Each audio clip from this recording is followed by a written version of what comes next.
This is Thought Crimes. Good evening, ladies and gentlemen. We are tonight's entertainment. I only have one question. Who the fuck you think you fucking with? I run shit here. You just live here. I want to sing y'all a brand new song I just wrote called Don't Trust Them New Niggas Over There. Now don't be a Negro, be my nigga. All right, help me out. Hold on. I ain't nobody's nigga. Well, I mean, you somebody's nigga wearing this nigga top. Bitch ain't no legend. I'm the legend in this motherfucker. You can't be no legend and you five fucking years old. This motherfucker just called somebody a legend. Oh my. We'll do it live. No. We'll do it live. Fuck it. Do it live. I'll write it and we'll do it live. I ain't scared of you motherfuckers. Damn, son, where'd you find this? What's up, everyone? Welcome to Thought Crimes. This is your girl, Sincere Ignorance. Hey, yo, this is your boy P Solo in the goddamn building. We are back in this building again. Back in this building. We tried to get out, but then we came back again. So that's why we here, folks. So let's go ahead and get into it. Let's get into the Control-Alt-Delete subversive racist presence in hip-hop via the new generation. Wait. Via Prince, before you get started.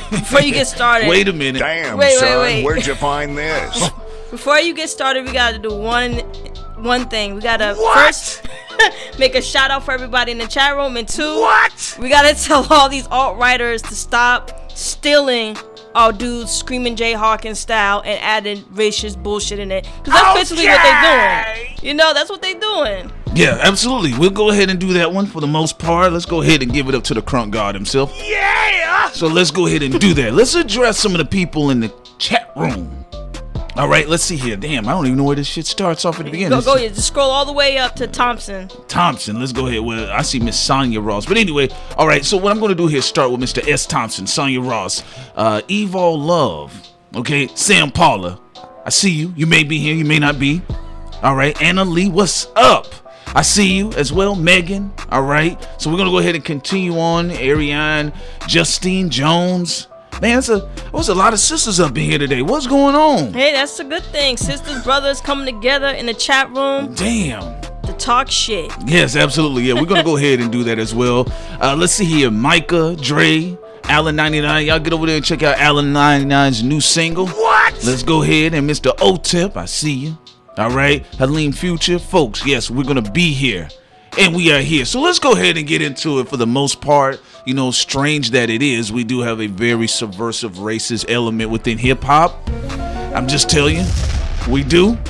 We have a very subversive racist element within hip-hop right now. And it's this new wave, because we don't want to give them any credit or shouts out in the sense of folks going to their channel. So we're not going to be saying some of their hoe-ass names. But if y'all pay attention to it, y'all will see it. It's visible. So there's this weird fight going on right now where you have, I would say, arguably, a lot of it's a new millennial wave, and it's masking racism, but they're also behind supporting some of these little ratchet-ass demonoid inbreds that are struggling to string sentences together on the mic, and they're pushing them, uplifting them, to go ahead and attack the likes of a J. Cole, even Kendrick Lamar, even Big Crit. Saying those types of people within hip-hop, the black space, the black intellectuals, men and women, they're trying to push them out with this sort of pseudo-revolution. You know, you got to be careful when you trust these guys, because remember when Jay-Z had Kid Rock do a performance, 99 Problems, a year or two later, he talking shit about his girl. Ain't that something? Oh, yeah, damn, Sincere, you pointed that one out. You goddamn right. Shit, that's a good one. He did talk shit about his wife, and Jay-Z did bring him and his Bart Simpson high top ass on tour. Jay-Z didn't have to do that. Nope. But this is what they do. Like, you bring them into the culture, or they go through the back door through white people like Action Bronson. Ooh. You know, and then you next thing you know, they're stealing your style and talking shit about you. We ain't rapping like this, man. Then wearing Confederate flags. They did wear that motherfucking Confederate flags. Yeah, Mr. Detroit wearing a Confederate flag. Like, come on. Yo, Okay, all right. We're gonna pace ourselves with this one here because it's so much fuckery. So much fuckery, man. And we got so many goddamn sellouts in this space. All right. Well, let's go ahead and we can talk about Action Bronson, right? Now, shouts out to Ghostface Killer, one of my favorite rappers, arguably, between Ghostface, MF Doom, one of my favorites. And then you got my boy Zero, right? But, I went on a rant, y'all. I had a stand moment. You know what I'm saying? And I was highly offended. I had got my Drake OVO Future Hive moment on when it came to Ghostface. I'm not going to lie, all right? But shit, at least I was standing for real hip-hop, though. But anyway, I will say this. When I first heard of Ghostface, I was like, yo, that's the dude, man. But then as I got older, then I heard of Action Bronson. I said, what the fuck is that?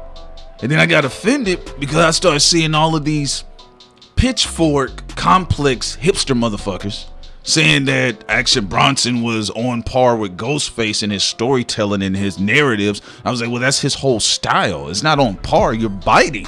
But then, people were giving it up. And so Ghostface, he kind of, he was kind of pivoting a little bit. So I went on a rant and everything. And then finally, Action Bronson did exactly what I thought he would do. He disrespected Ghostface on Sports Nation. And Ghostface had to play some of the Al Green and, let me tell you what I'm gonna do to you, fat Irish motherfucker, all that shit. He had to do all that. But that's what happens when we allow them into space. Like, we have guys like Young Droog. We had the knockoff, who's a knockoff Nas. He can say what he want to say. Young Droog sounds, come on, man, like, this shit gets on my nerve. It's different than, like, somebody say, oh, your voice vocally sound a little bit like, you know what I'm saying, Nas, right? Or Ghostface. But these guys try to rhyme just like them, and they're being supported. I don't know about Young Droog's situation, but a lot of these guys, they end up being backed by racist alt-right sympathizers or just racist millennials that write for Pitchfork or write for Complex or whatever the case. The yuppies. There's two yuppies, but they're the same. There's the conservative yuppie.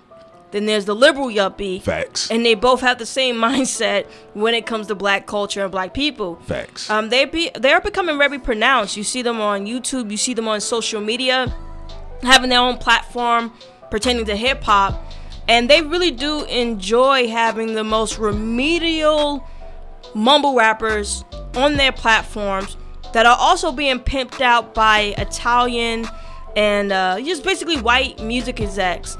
And it's happening now. If you're talking about the people behind Lil Pump, if you're talking about the people behind some of these people we see, what was it, Mark Dean? No, not Mark Dean. What's the one that was behind Sammy partner, who was on an interview where he had his head down looking like a slave? Oh, I can't remember the guy's name. But he's with that Trill Sammy guy. Yeah, he's with that set. I don't. That set. Yeah, because we ain't giving their platforms any shout out. But No, I'm just naming the artist. Yeah, Sin is on point with that. Whether it's Little Dump or Little Pump or whatever. Little Shit Sting. Yeah, there is a subversive element that is taking place. It has been taking place for quite some time, but there's a much more aggressive, latent subversive element right now that we even see with the likes of what took place with Chief Keef, right? We saw how the Greek billionaire was basically telling him, I take your toys away from you, right?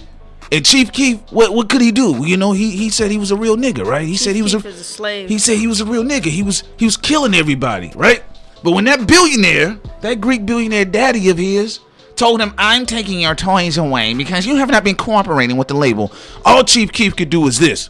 And then I was like, no, this isn't right. It's just not right. Yes. No, it wasn't. Damn, you want to know, son, where'd you find this? Another connection to even put into that is Lil Pump has been taking photo ops with Chief Keef. And they all are, basically being handled by these same billionaires. Now, I think Lil Pump, though, is white. But the whole point is they're pushing this new faction in hip-hop. Look, if it was just Yachty and them by themselves, or they were independent and different things, or they were really just having fun, I would not care.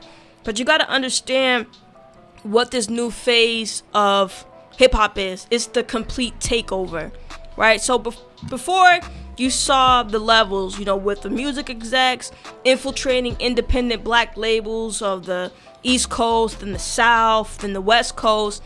We saw that. Then we saw them basically going into publications, you know, having like the Source magazine and different things like that, where you had these white liberal yuppies. But now you also have the added effect of, again, the alt-right conservatives or alt-righters, because not all of them who are on the alt-right deem themselves as conservative. Some of them may deem themselves libertarian or some other political views. But the whole point is this new phase is the complete takeover. Forget about the execs, forget about the publications.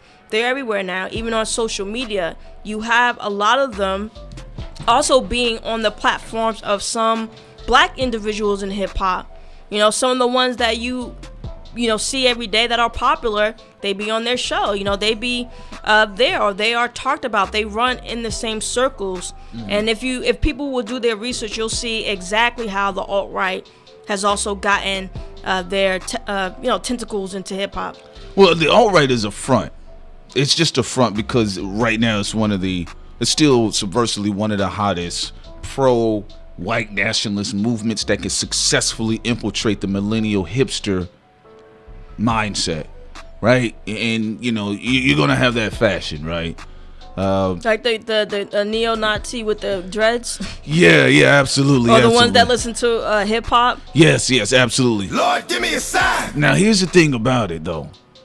This actually was beginning around the time when we saw the destabilizing of something like the Source magazine, right?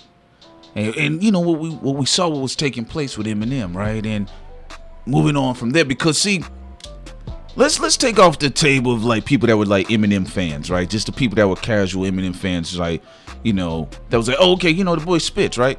There was something else going on there. Eminem may genuinely have been like a purist of hip hop when it came to that, right? But like with Moon Crickets? Yeah, right? Because I do recall him saying Moon Crickets. And even after the racist shit he said in his early 20s and teenage years, he also well, let's make that clear. It was his early 20s. Yeah. Let's make that clear now. Yeah. Because people was running around here talking about, no, he was 16, he was 13, and he had one hair on his balls. But no, there was people within his camp that were in the studio when he recorded. They said, no, Eminem was about 23 when he recorded that shit. In his mid-20s and late 20s, he was talking shit about Lauryn Hill being a racist, even though he made racist music like Moon Crickets and Black Girl Stinks. Yeah, so anyway, absolutely on that one. So now moving forward, because the Source had effectively have been removed as the authority in hip-hop. It was the Bible in hip-hop. All the great MCs had their first albums or their most successful albums, critically successful albums. They had it blessed by the Bible of the Source, right? That is the Bible of hip hop, the Source, right? So once that had been destabilized, then it was replaced by the more rap orientated format. The original hip hop format was the Source, right? That was the hip hop orientated format. The rap orientated format of that was XXL.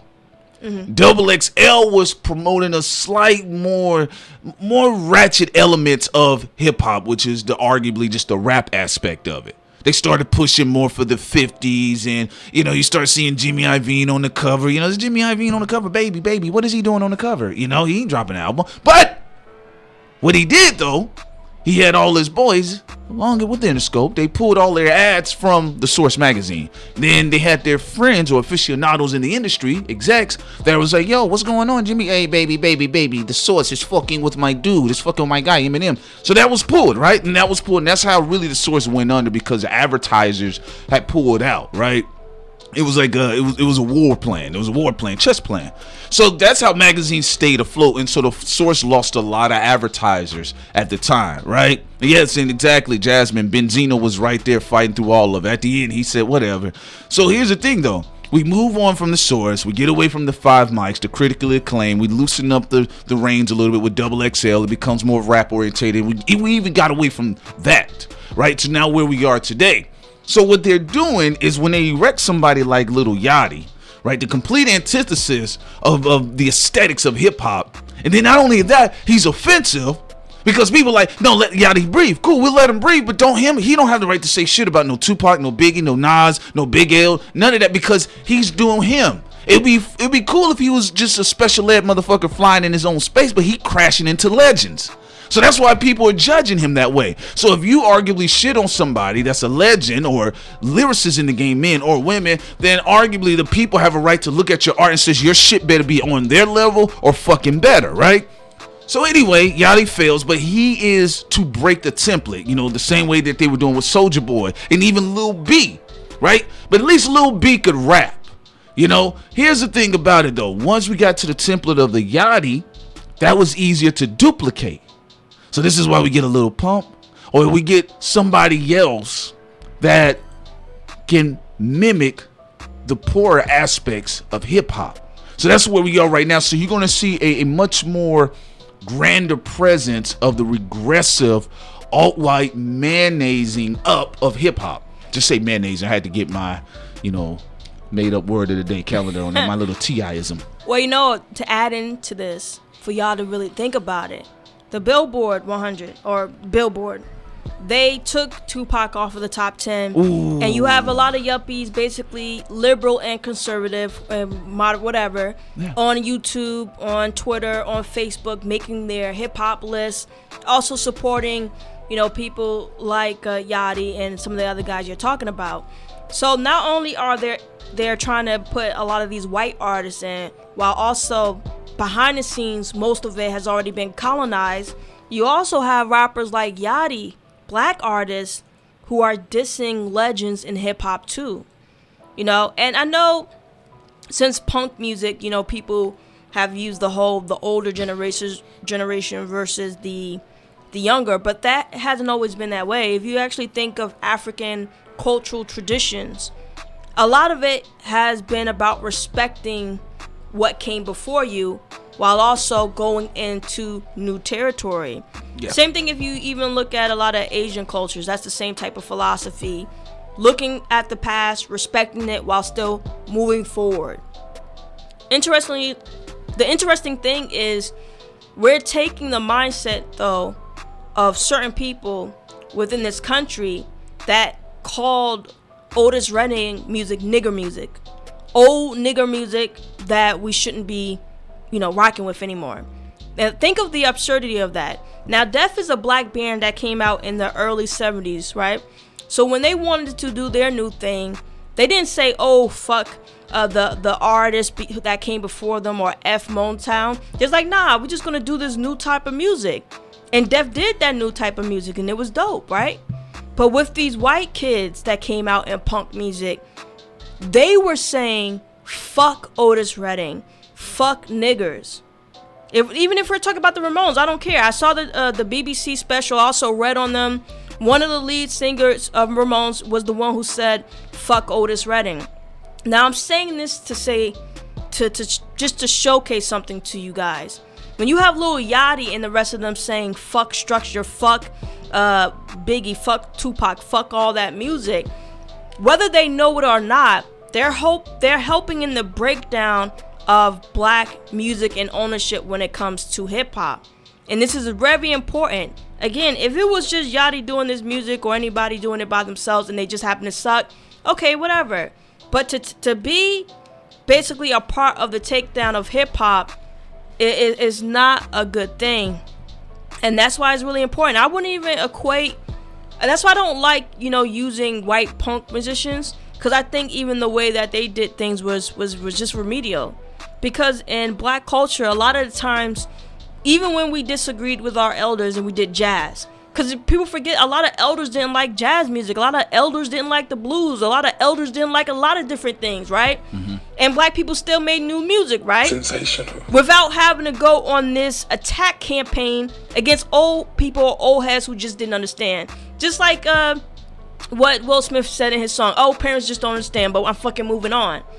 But when it came to punk music, or when it came to these white artists and their movements, not only the takeover of rock and roll music, it was also very trashy and disrespectful, saying fuck Otis Redding or fuck this guy or fuck that guy in black culture. So we gotta think about it. You can move on and do your own thing without disrespecting the greats when it comes to that music. For real, I definitely agree on that. There was one point you brought up, though, I thought was interesting. When you said that these individuals, particularly in punk, and we even seen it in jazz, And we also saw it, Sin, in blues. When they said fuck the structure, right? Usually if you have people artistically that say fuck this structure, fuck these purists, fuck these tight asses, right? They usually, sometimes, in most cases, they branch out and they unfurl something better and revolutionary. They're like, this has constricted us artistically, right? But what's happening now, these guys are saying fuck the structure. That means fuck the lyricism, fuck the DJing, fuck, because arguably the producer is the new DJ, all right? Metro Boomin is the producer, Future is the MC, right? Now, I wouldn't necessarily equate both of them with specifically Future. I wouldn't equate him to a Rakim, but I would equate Metro Boomin to an Eric B in the sense of what he's doing sonically. Now, what's happening though with these little pump heads and Yachty with his goofy ass, who didn't even know if he was in the 360 deal or not, they're the new catalyst. They're the new aspects of destroy and rebuild. So when these people say we don't care about the structure of the aesthetics of hip hop or the art genre itself, they're not even breaking away or branching off to create something beautiful and revolutionary. They're just branching off and creating lazy music. But even with that, it would be fine if it wasn't a part of the takeover within music. That's my problem. Because some people could think that punk or some other, or disco and all that, they could feel that is a step down. Whatever, how you feel, I don't care. The problem is how they're basically assisting in the takeover of black music. The alt-right are going through people like white artists like Lil Pump and Yachty and the rest of those guys. They don't care. They just want to make their money. But here's the thing about it. Go ahead. This is what I'm saying about that though. Like, when people see something different, they'll automatically compare it to the old and they'll say, oh, that's a regressive content. That's regressive content, right? Mm-hmm. But in this case, I mean, we can arguably say that's what it is though. We can say that because think about it, for instance, right? You make these lazy songs, right? And it's not, even with Yachty, right? Even just how he sounds or how he carries him. Exactly, riff raff. There's people that have been trying. Riff raff makes money. He performs at shows. But at the same time, you had guys like 2 Chainz kind of validate riff raff at the same time. Because they're weak. See, yeah, and that's the aspect we're having a problem with here, because not only do these guys get validated, but then the guys and women who are actually adhering to the cultural aesthetics and actually creating revolutionary music, even speaking in lyricism like Dreezy or what we saw with J. Cole, now they're trying to offset this counter wave, this counterculture, to rebel against that. But in the rebellion, nothing of substantial presence is being noted or planted in the ground. That's the thing that I really want to focus on. Because I think when it comes to musical ears, even though I think Yachty has 0 musical talent. You don't think that boy can spit? No. But I think to each their own. You have the right to like whatever you like. Yeah. The problem is the last part of what you said there is the disrespect and the non-ownership of vitriolic of black music. And when you allow alt-right yuppies that take over the music, that are used black people as slaves, and then also disrespect them at the same time within their culture. Like if you try to talk about the Scots or something like that, or music, right? The Scottish will say, yo, shut the fuck up. You don't know anything about our music. And even if you do, you are not a part of this culture. You know, every group of people have the right to maintain ownership of what they produce and of what is a part of their culture, except when it comes to black people. And that's the problem I'm having. As I stated with jazz, were there young people who's like, oh man, these old heads? Absolutely. But they didn't say fuck blues artists or try to deconstruct people who came before them, because they have respect even though they went forward and did their own thing. Even Def, the band, they wanted to move forward. They are the ones that created proto-punk, right? Yeah, they came out there, but they never said fuck Otis Redding or fuck Motown or fuck Screaming Jay Hawks or any of that, right? Yeah. But when you have the white guys come into punk music that will later happen in like 1975 or 6, whatever, they were all about not only fuck the traditional rock and roll that came out in the 50s by Little Richard and those types of guys. They was also saying fuck niggers. And not only fuck niggers, but behind that was the takeover. So by the time even by the time the Beatles and those guys came in, or even before that, Elvis, right? Behind the scenes, rock and roll was already the takeover had already happened when it came to labels and ownership. The publications came next, right? And then soon after we saw full circle. Well, so it's the same thing that's happening with hip hop. Yeah, so this is the same thing that's happening with hip hop. It's the same format that happened with hip hop. What you do, you get away from the black critical publications, right? Whether you're talking about some of these underground magazines that were going along set with like The Source, whether it was in the South, whether it was in the East Coast or the West Coast. There was a moment in hip hop where hip hop was branching out, but there was a bit of a resistance. It's like when Andre 3 Stack said, yo, the South got something to say. And you had artists like CeeLo Green and, Goody Mob. You had Outkast, you had Organized Noise, you had UGK, you had Devin the Dude, you had Zero, you had Scarface. That was a breath of new, fresh, revolutionary talents that was adding something unique, but they weren't being disrespectful to the forefounders of hip hop, especially East Coast artists. If anything, they were just saying, look, let us prove who we are and validate us, and if not, we're going to do what we got to do anyway. Same thing on the West Coast. But what you have here is something a little bit worse, actually a lot worse, because as somebody brought up in the chat room, you have black artists that have been paid to sell out as well, to stand next to a Riff Raff, to stand next to some of these guys in hip hop who clearly, even they said it themselves, I'm not a rapper, I'm a fashion designer. Then why are you in rapping? Why you got a microphone in your hand? Okay? Why are you doing features? Why are you telling me I'll go buy my album? Move your ass over to the fashion industry. That's cool. And and it's understandable about getting your hustle on, but at the same time though, when you come in and it's this, there's a sense of trolling, right? There's a narcissism trolling aspect going on to it as well, where people are enjoying getting reactions from folks, right? So they'll come and say, I don't like Lauryn Hill, I didn't like Nas, I don't like Outkast, I didn't like Kool Herc, I didn't like any of these guys, right? Now we've created a space in rap music today where we have very short cultural memory. Right? You have people right now that are scared to listen to hip hop that's more than 8 months, as far as age goes. They're scared to listen to hip hop that's more than 3 years old. Because somehow they feel they're going to get old, or they feel like that makes them feel old. So when you have a culture that they're running away from their history, we're running away from our history just within the genre. How much life expectancy does that genre have? Well, I just want to try to really break it down for people to understand, because there's some people in the chat room. You can like whatever you like musically. I'm breaking down what happened to rock music with the ownership, remember, behind the scenes. Then the second wave, the publications, and then also when you have people co-signing Elvis.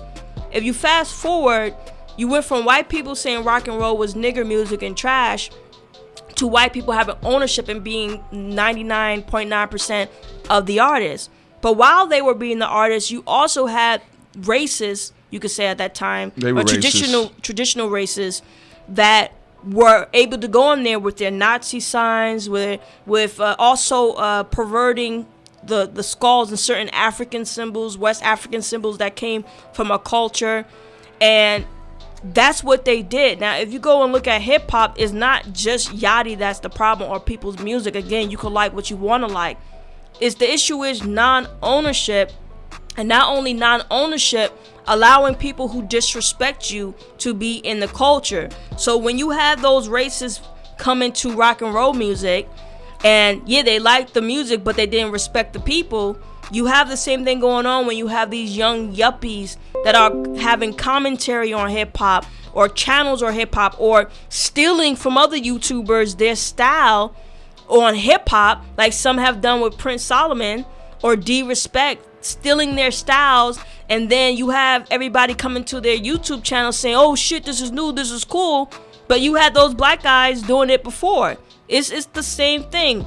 It comes with the ownership of hip-hop, the disrespect of those that came before, and then also what's taking place on social media. There's no way, even with what think of Eminem. Eminem is really Elvis, because Eminem has said racist shit in his early 20s, calling Lauryn Hill a racist in his late 20s. With no proof. When did anybody stop Eminem and said, yo, no? No one did. And you know what? Because of that, and and also other things that took place with it came to ownership, white people owning hip hop, we have the state of hip hop that we have right now. Yes. That's the point we're making. Mm-hmm. Yeah, absolutely, definitely agree with that one on there. You broke that one down. Sleepy CCS, I'm glad you brought that up. Shouts out to you, homie. You brought up a great point.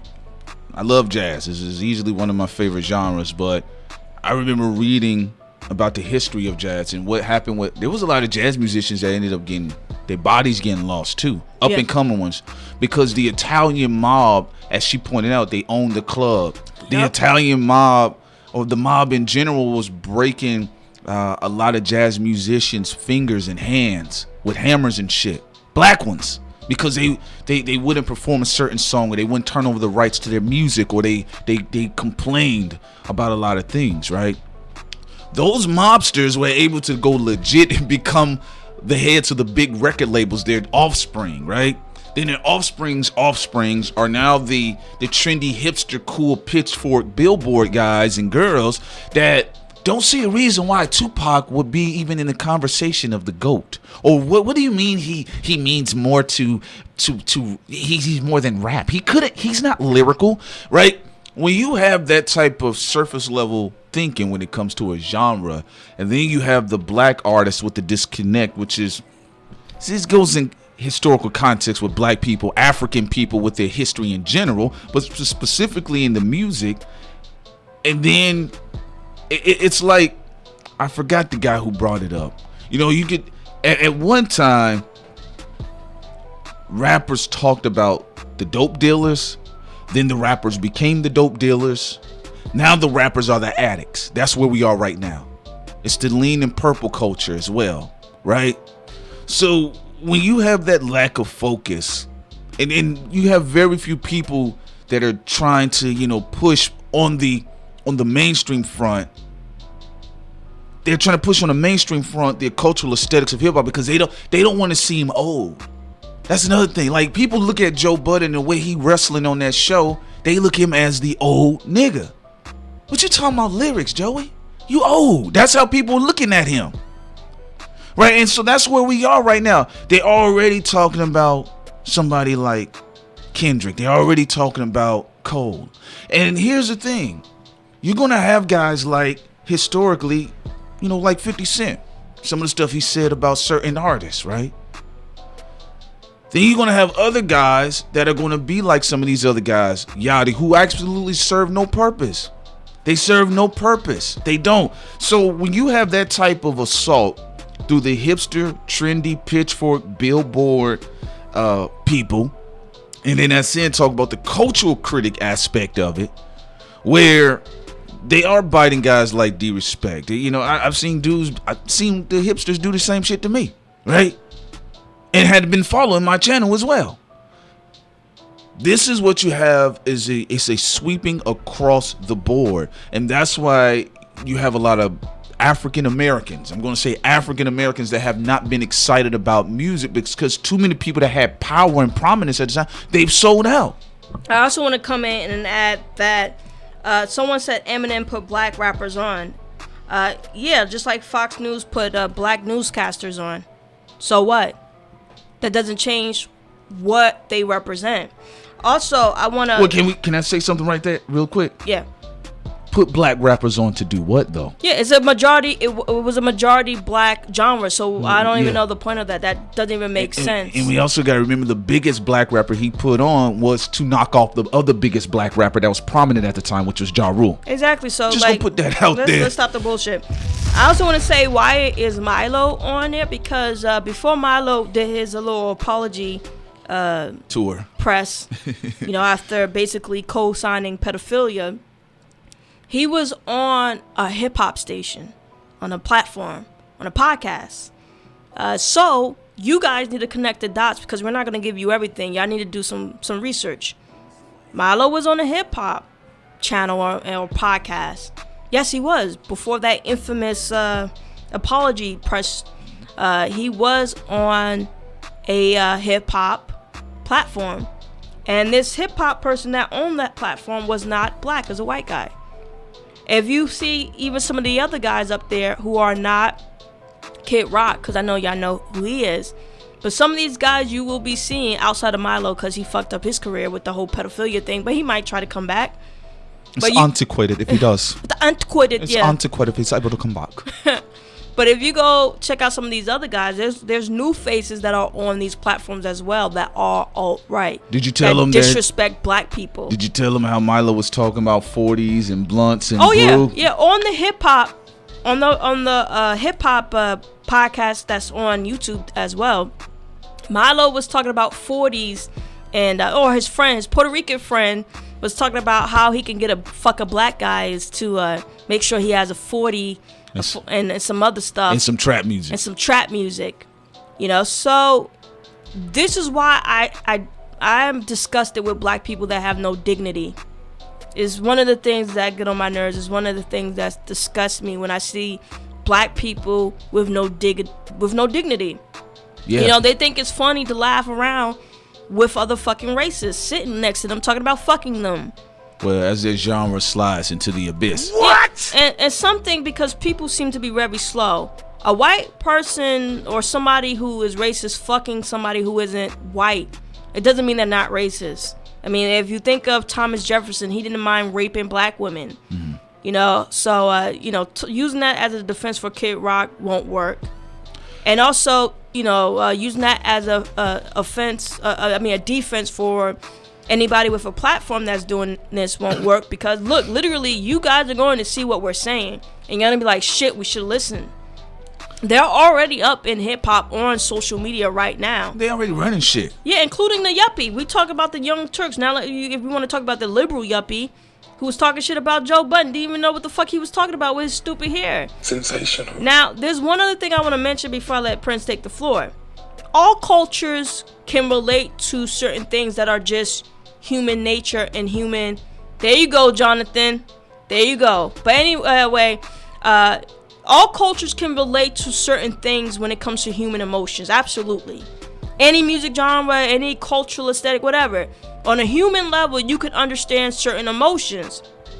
But to be arrogant enough to think that you know something about a culture in depth, when you haven't grown up with that culture, you just listen to the music, or you just hang out once in a while, you don't know shit. There's a difference. And because of this lack of understanding and what black people have allowed to happen in some degree, it's given a pass to all these remedial people. Yeah, they did. In our culture. Yeah, they did. They did allow it. As somebody brought up, it was black people that put Eminem on. And Eminem was getting co-signed because we want to please everybody, right? It was the same way how y'all remember the campaign they rolled out with Justin Bieber face, right? Bieber bitch was standing next to every successful black artist, and that's the thing about white mediocrity. I'm just gonna be honest with you. Bieber bitch, when I used to see him standing next to the likes of Ludacris, knowing what Ludacris put in as far as work ethic to get to his position where nobody was going to do that to him. He had to go through the back door, get co-signed by Scarface. He had to work hard. Ludacris had to prove himself with the Incognito mixtape, right? He had to do that. Usher had to switch, and he has to switch and twist and sweat and grind to get to where he was, right? Then you had the other artists as well that had to do the same thing. All Bieber bitch had to do was smile with that Super Bowl haircut and stand next to successful black artists to get that energy up off of them to him. So there was enough trending because black people made Justin Bieber trend, right? A lot of these black celebrities, they made him trend, a trending topic. Because there was people that was like, who the fuck is Justin Bieber? Why is he standing next to T.I.? Why is he standing next to Ludacris? Who is this little boy, right? This little pasty sandwich. Then people went and researched, and then they was like, oh, okay, well, they start fucking with his music. Here's the thing about it. That's that white mediocrity's using black excellence. It's the same reason why the white girl, Melty Face, Iggy Azalea. Yo, I thought you was going to mention the other one. No, Iggy Azalea. It was the same reason why she was allowed to be put in that space. And she had the nerve to be arrogant and cocky. And she's on stage literally reciting Kendrick Lamar's verse bar for bar. And she switched it. Your $5 ass down. She switched it where she was the fucking slave master. Yeah, yes. What type of... Yeah, go ahead. Here's the thing about it. She did a freestyle. Pat, pat, pat, pat, pat, pat, pat. Can you also mention the guy who, the black guy who was allowing that girl to say the nigger? Oh, man. You know, I was so hurt by this. This hurt my little heart. I was like, oh. Lord, give me a sign. Come on. Don't do this to me, Mr. Pedestrian. Mr. Fab. Now, Mr. Fab was on a positive trajectory in his career because I'm a fan of all regions of music. See, that's the difference. You know, I fuck with the Mac Dre shit. I fuck with the East Coast shit. And you know, I fucks heavily with the Midwest and the Southern shit. But what happened was when... What's the little old ratchet mayonnaise jar face girl? I don't know the white bitch name. Yeah, I can't think of her name. Y'all, was it Crazy? V Nasty. Oh, V Nasty. Yeah, the walking STD. All right, she does look like a walking STD. So here's the thing: when she was talking about her and Creation, when they went on their nigger spree, right, and they were trying to be revolutionary, we should be able to say the word nigger, right? Then you had Mr. Pedestrian after he came off of a glorious album high. Now, come on, my nigga. He stood in the video. Come on, my nigga. This is when World Star Hip Hop was relevant. Come on, my nigga. Y'all really gonna sit there and get mad because, I mean, what? She said the word nigga? Like, what? Come on, my nigga. Come on. What, you Malcolm X? You Malcolm X? He said this. And what happened? That was the worst way. That was the worst way for the public on a national level to get to know Mr. Fab. Is that the third time someone in hip-hop disrespected Malcolm? Look, let me say this here. Yes, absolutely. Mr. Fab got drugged all the way up and down Twitter and social media for the wrong reasons. And he was trying to get on. He was trying to be the next successful person coming out of the Bay behind E40. But yeah, let's bring that up, Sin. You brought an excellent point. Because it's Nicki that talked shit about or disrespected Malcolm X. Didn't apologize either. Mr. Fat, but she apologized for her anti-Semitic video. No. Anyway, it was Mr. Fab who disrespected Malcolm X, and I know there's somebody Fabby else. Davis. There's somebody else who said some shit, a negative. Oh man, even when Lil Wayne X. was talking about beat the pussy up like Emmett Till or some shit like that. Yes, he disrespected Emmett Till, and it was somebody else he disrespected before that. Oh, but they'll tap dance all the way around, like when he was sitting on the show with the poodle white boy, Shannon Sharp and Skip, right? Yeah. And I would say, no, I ain't never had no racism. Wayne went out of his way to say racism didn't exist. Nah, man, because the person that saved me was a white man. Yeah, also, first of all, it's not about liking people or their music. Like, people need to stop being so fucking emotional and think about power and resources. Tired of dumb fucking people. I mean, Eminem has some good songs. What the fuck does that matter about what we're talking about here? It has nothing to do with automatically disliking people who are white musically. It's the lack of respect and ownership. That just don't make any sense. If we're talking about ownership and talking about respecting our culture, we shouldn't be allowing this. Even if you like somebody, who cares, or their music? What does that have to do with respect and dignity for yourself? Oh yeah, Mariah, absolutely, I agree with you. First of all, what makes you think just to let you know, jabronis actually have the right to tell somebody what to say and what not to say? Y'all can't tell us what to do. I'm just gonna say that to the people that are very emotional. And Mariah, you brought up an excellent point. you said, why do these rappers come for Emmett Till? Well, it's the same way they won't come for racism. You know, it's the same way where we had guys that were kind of caping for some of these white racists in hip hop, or they tried to pivot. You know, I mean, they were trying to be the black Eminem.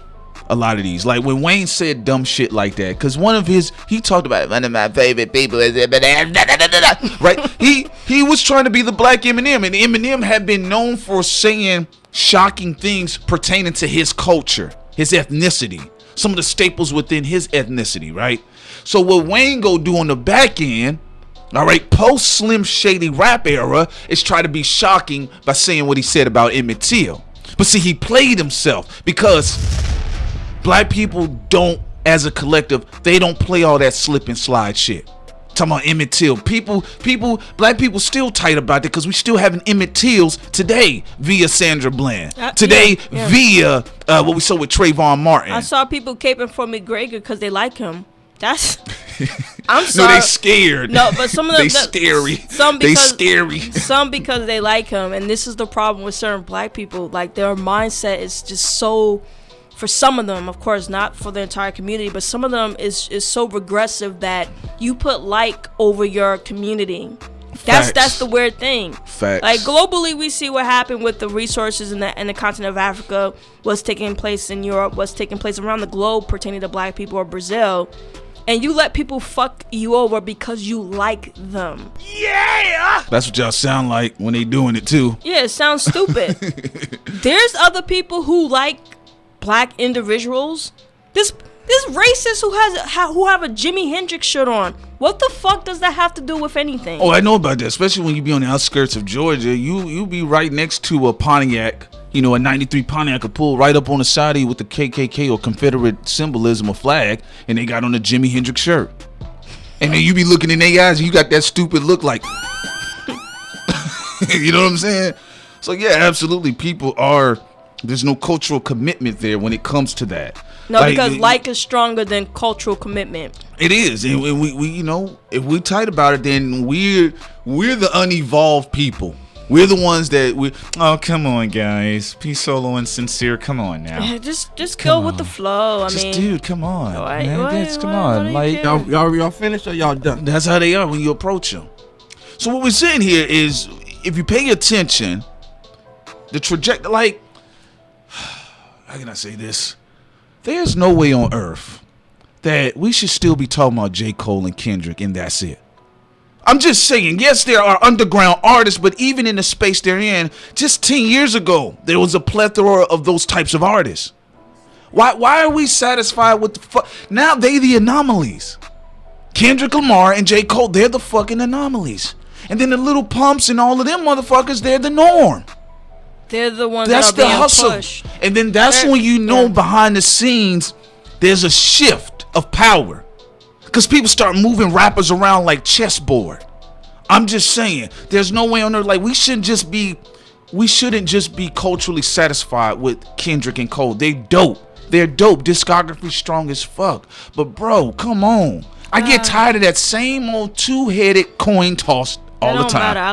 I like white people, so I'm just not gonna say or do anything. You did? No, I don't. I like them too much. Damn, sincere. Shit, I thought you was a black ass woman. I am a black woman. I could still be a black woman and like white people. Mm-hmm. That's what Omarosa said. She's doing a great job too, right? She's a black romance under white subjugation. Yeah, boy. When she be blowing that whistle, Donald Trump be like, I'm the head of the motherfucking state, nigga. Yeah. Just saying.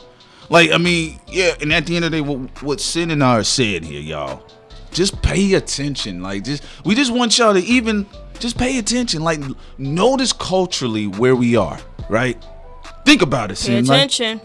Pay attention, right? Right? Online, those podcasts, hip hop from white people, pay attention to who they bring on their show. Those are movements. Just like we got people that be hollering at us. Yo, man, bro, what y'all do, man? That's crazy, man. We need more of that. Well, guess what? We do need more of that. That's why you don't see us shitting on nobody's platform. Shouts out to Doggy Diamonds. Okay? one of the original pioneers of this shit. That now this shit is perverted to the alt-right. That they're pushing their guys. And they also sponsoring trashy black talent as well. Yeah. They find the most subversive, remedial, retarded forms of artistic black expression and they support it. It's dysfunctional. All right? Making a bunch of songs about how well you can fuck up your kidney is not hip-hop, homie. It's that simple. There you go, Granville. You are touching on something as well. Jonathan brought it up, and Granville as well. They're touching on the right people. Shouts out to Granville and his smoky voice. So we just saying that, y'all. We're saying that guys like Doggy Diamonds, that's what we said. Go support Doggy Diamonds. Continue to support him. Support guys that and women that have intelligence within the hip hop community as well. Sin, point out your theory of the intellectually astute versus the remedial and regressive cerebrally when it comes to the hip hop fans. Just the whole for me is those who use like over everything else. No, it's the other one where you were saying about hip hop having some of the most brilliant of the finite percentage wise. This is my theory of where it has gone now. I think there's 20% of hip hop fans or people within hip hop who are the top of the top tier when it comes to intellect and intellectualism.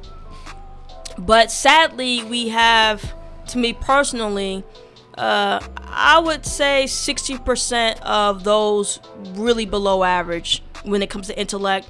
And then you have another 20% that are just average. So 20% that are above average, 20% that are average, and 60% that are mentally hot garbage. But you know, hot garbage. No, but hot garbage. Putting the medicine inside the candy would bring, a good portion of the hot garbage mentally to your platform.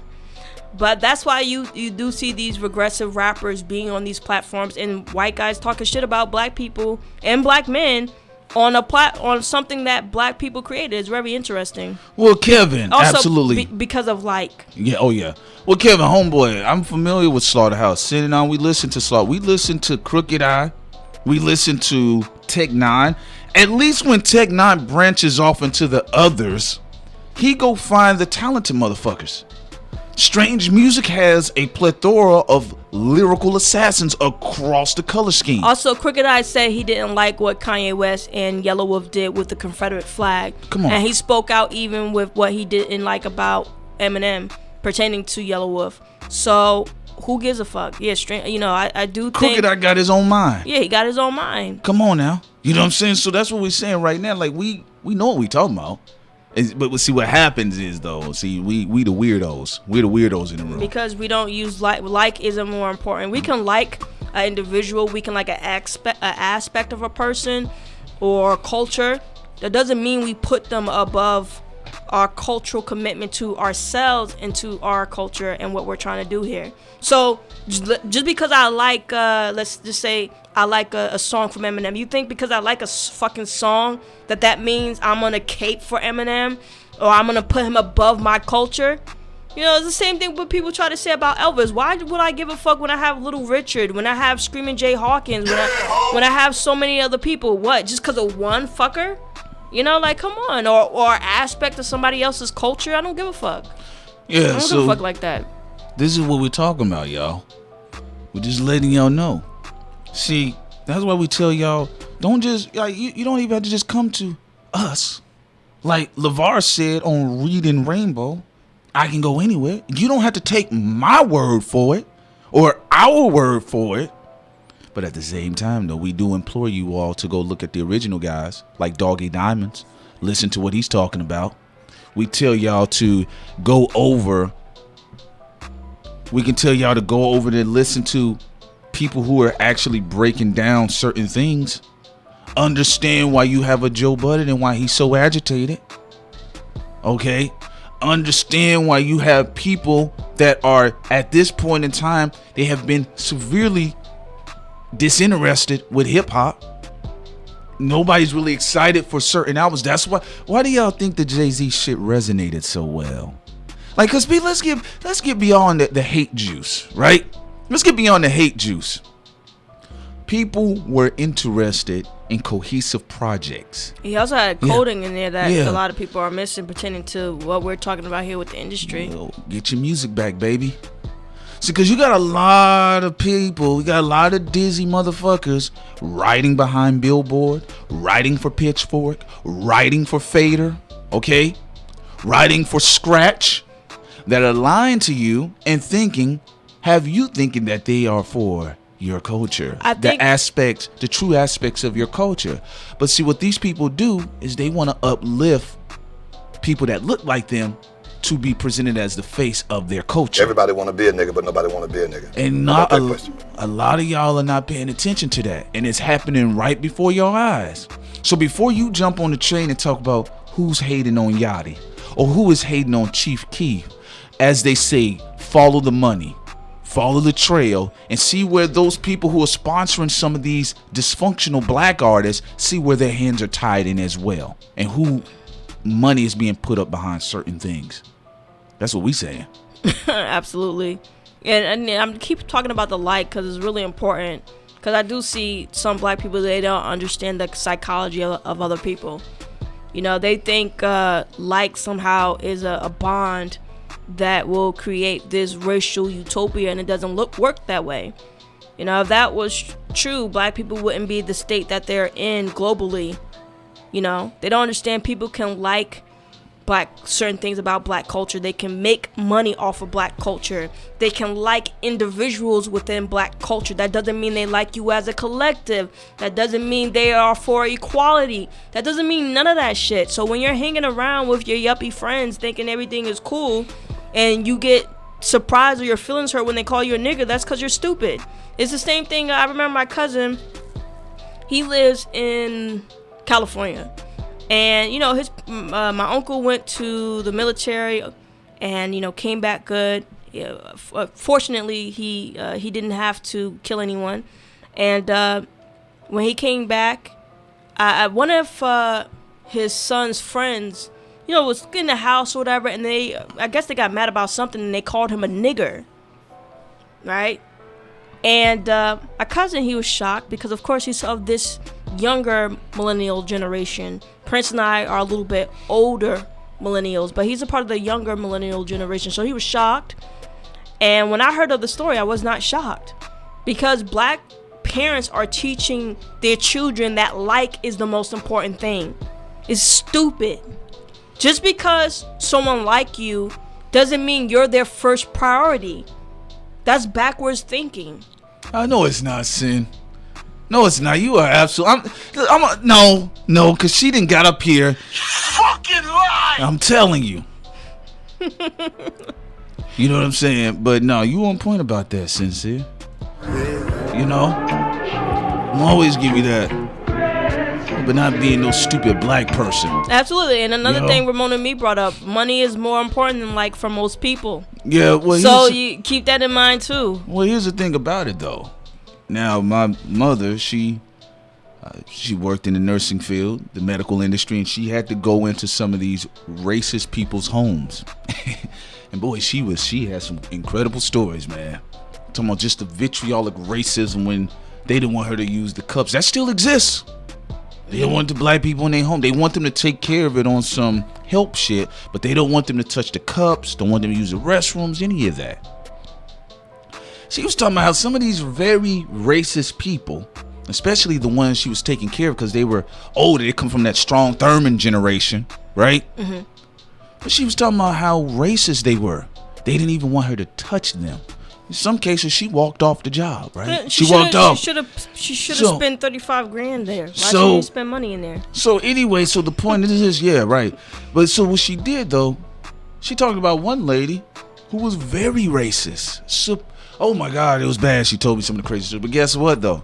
She had the beautiful paintings of Miles Davis on the wall. She had all of Louis Armstrong's music. Didn't Alex Jones say he had some of that stuff too? Alex Jones, yeah. So like we get this confused because see what it is what we're touching on is that we're still fascinated with symbolism.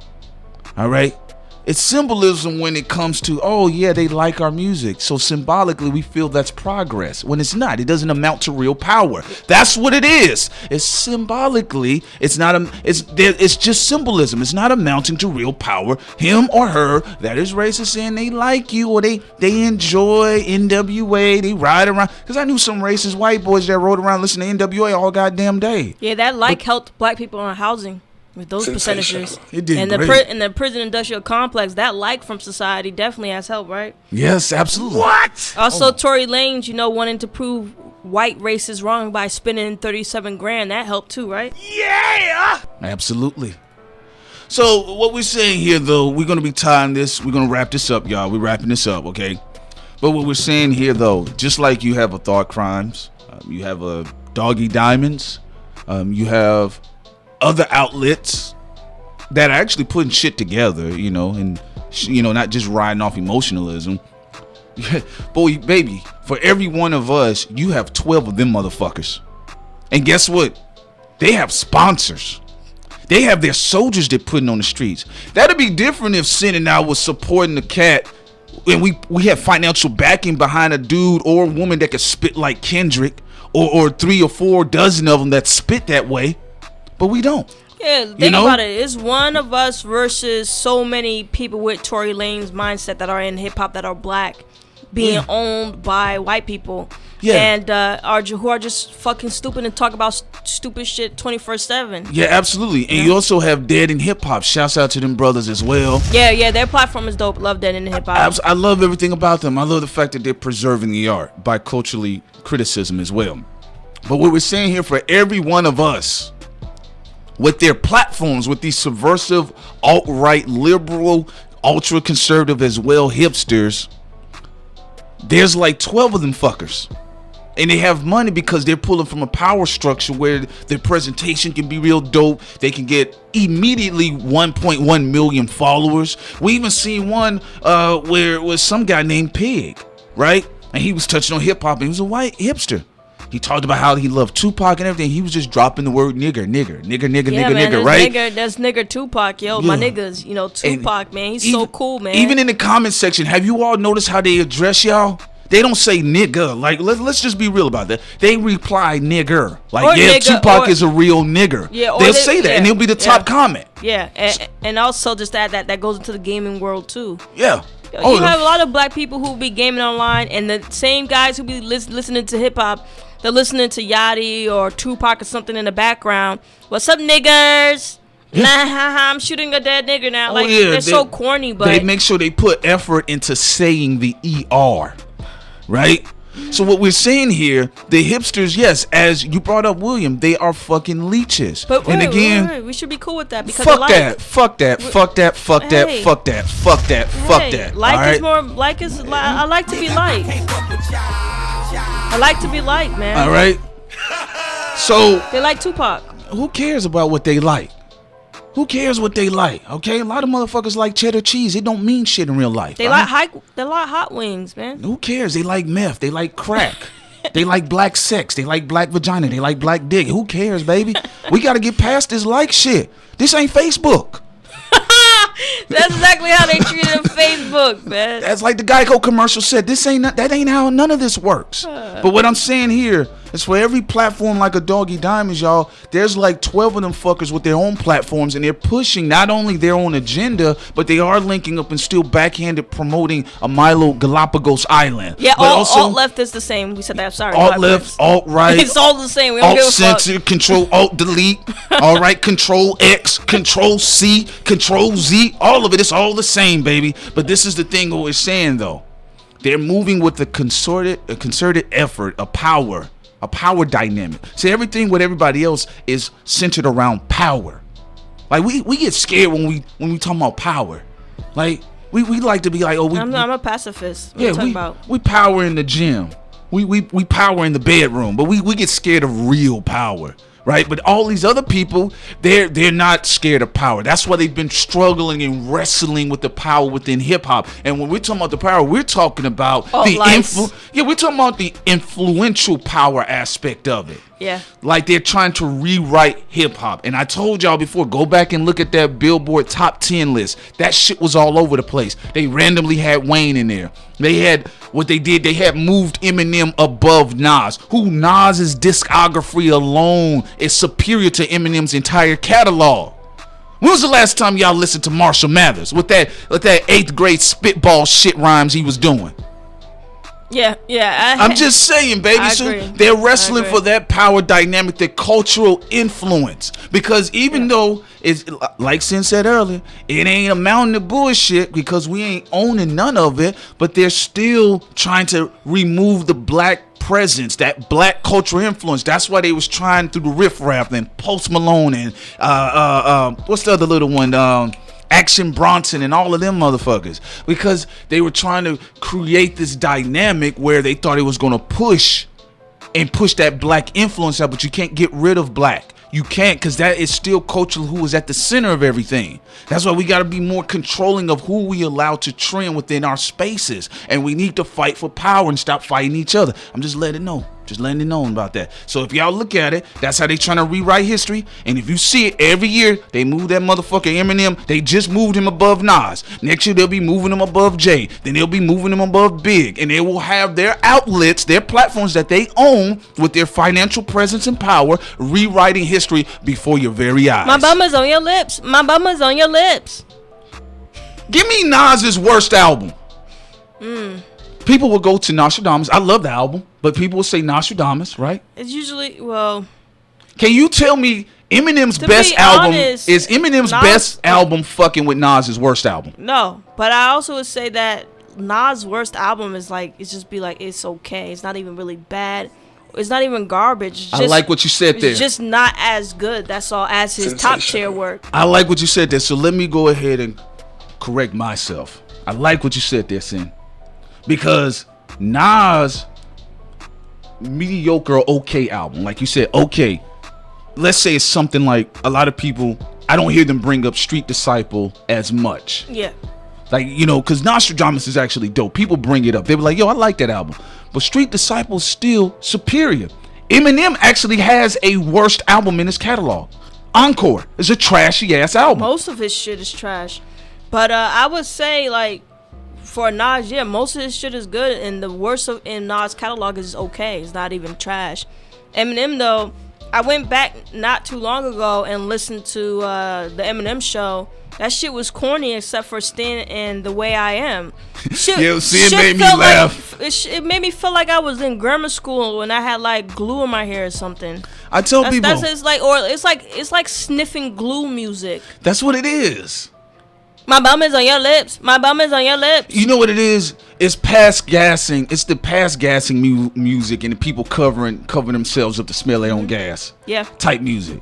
I don't like it. Bum on lips music. When that album came out, I had homeboys. They were like, "Yo, man, I like it. I love it." I said, "That trash ass spitball music shit." It's snotball music. I guess at that age, I was listening to DMX. You know, I was listening to X, some Soulja Slim shit. I was listening to Zero. Like, I was listening to some other shit. Like, when people played, what is it, Slim Shady and Marshall Mathers. Bro, the real Slim Shady, I watched the video. I was like, that's like high school shit. That shit you get over with by the time you're in college. Like, spitting in hamburgers and all that. That's virgin music. Yeah, like, and he riding around. I gave you a spitball. I gave you a wet willy. My mom's a bitch. Oh, I'm mad. She wouldn't let me go out with my friends. Like, who the fuck wants to listen to that 24/7? This is why we say what we say, and the reason why I bring up Billboard magazine and we're bringing up discography. Because see, when we did a video on it, we talked about Eminem's discography. Eminem has had some very powerful moments when it came to verses. Technically, when it comes with to Jay-Z, that verse he had on there with Renegade, that was tight. Yeah, he's very powerful moments. But when you start saying Eminem is better than Nas, or you put Big L below Eminem, I'm just saying. You can't put Rakim below Eminem. Rakim, they didn't even have Rakim on the list. Which, fuck their list first and foremost. But what we're seeing here they're pushing a narrative though, and it coincides with all of this other little shit where they're elevating the most remedial or lazy of the black talent. My bum is on your lips. Right? So yeah, so if you can tell me what you consider Nas's worst album, and you can say you can really put it in the same space as Eminem's worst album. You can't. I know plenty of people who will listen to Street Disciple and Nostradamus over Encore any day, or Relapse. But see, that's what happens when these yuppies have the financial power and the backing to push that narrative. Exactly, Sonny. They talking about the greatest. They don't even bring up Fonte. I mean, there's a lot of people they don't want to bring up because you know what that does? That starts highlighting that black excellence and also highlighting that white mediocrity. Yeah, and it's also not about just being technical. If we're just talking about being technical, there's artists that are rappers that are better than Eminem. We're talking about also like having the whole package. Eminem, to me personally, only has one good album, The Eminem Show. You know, people consider Marshall Mathers a classic. That's fine, whatever your taste is. But I think if anyone who's in this chat room right now, you go online and listen to Marshall Mathers LP, that shit sounds lame with the exception of Stand and The Way I Am. And also some of his earlier shit before that. And even after that, the Marshall Mathers LP, if you listen to it until the Eminem Show came. So I do think most of his catalog is trash. You know, 90% of his catalog is trash with the exception of the Eminem Show and some guest star verses and freestyles that he did that were good. You know, but you go down a list of people with hot catalogs. You can go to Nas, like he said. You go to DMX. You know, DMX has a really good catalog. You know, at least Busta Rhymes has 3 good albums. Shit, yeah, Busta Rhymes, even that Big Bang Theory was fucking dope. You know what I'm saying? And we gotta be real about that too. Even if we want to talk about some of the guys that aren't Lupe Fiasco. Yeah, the guys. I like the fact he said he think he was better than Eminem. Remember how everybody went crazy? Oh, they got me. Oh, dude, Eminem? White Master. Don't say that. Also, yeah, look. I mean, even if we want to talk about You God's Dopium album, it's a fucking dope album. So anyway, the point is this though. There's a narrative that they're pushing because as far as technical skills in being in a space of whiteness, Eminem is the superior in that space for them. So they're gonna push forward with the narrative. That's their Tupac. So that's their Biggie. Daryl said. Come on now. Master P is better than Eminem. Hey, look at this though. Look at this go. Yeah. Yo, you know what, Daryl? I'm glad you brought that up. He brought up a great point though. All right. Now, I'm not talking about, you know, as far as technical skills. Eminem, of course, is better than Master P lyrically when it comes to being a technician. But there was interesting, even on some of these alt-right sympathizer, supposedly hip-hop platforms, right? There was one guy, I'm not going to say his fucking name, but they were having an argument about Master P and also Pastor Troy. So the guy was saying Pastor Troy was one of the worst rappers of all time, right? So then, you know, I was like, okay, well, let me hear where he's going with it. And of course, this was a white male. Well, you know, I'm just saying. I was okay, he's free to his own opinion. But then he started bringing up some of these other dusty motherfuckers, these other dusty mayonnaise motherfuckers. I was like, whoa, wait a minute. It don't work like that, baby. It don't work like that. Because if we're going to talk about Pastor Troy and then you're going to go back in and say Master P, they're of the same branch. If we're talking about those particular types of rappers, they just have different ways of articulating themselves lyrically. But he dug into the crates and he started erecting these other guys that were white that I thought were trash. Lil Dicky sucks, by the way. Yeah, somebody brought him up. Yeah. Lil Dicky is like a deformed Asheroth. Yeah, I see that. I can see that. But he gets to stand next to Snoop Dogg and get over 2.5 million views. Right? Interesting. But everybody else calling Lupe Fiasco a true astute lyricist a weirdo. That's what I'm talking about. All of this weird Kansas City shuffle and driving, but at the end of the day, it still placates or it plays into the hands of the white power structure overall that's lording over hip hop and rap music. How you feel about MGK? Come on, Prince. You got to give us some white person you like. Oh yeah. Come on, give us one. Give us a white person in hip hop, Prince, that you like. A white person in hip hop, Stacey Dash. I Gay! No, but here's the thing. All MGK was, or MGGK, PP, whatever the fuck his name was. Let's just put he looked like he smelled like piss though. He does look like he was drenched in piss. Yo, you know, I'm just saying. All he was a bootleg white Waka Flocka. That's all he was. That's all he was. They kept trying to push him on that energy. You know, and then when they had him come out and do the song with DMX, what was the song they had? Crazy White Boy or some shit? Yeah, some corny shit like that, yeah. Bro, come on, y'all like But in DMX, in his in defense of him, he's on drugs, so he's a crackhead. So. Oh no, that wasn't a slight against X, but I just was sad to see X on the shit with him though. Oh yeah, I'm just keeping it real. Mm-hmm. Like it's crazy how some of our black artists who are talented, they have to prove themselves to get on tracks like with legends like DMX and shit. But these motherfuckers, MGK, he can talk about black women give the best head, but they don't like talking about it publicly. Also, before Eminem, people don't know it. I'm glad you brought up Vickers Marky Mark.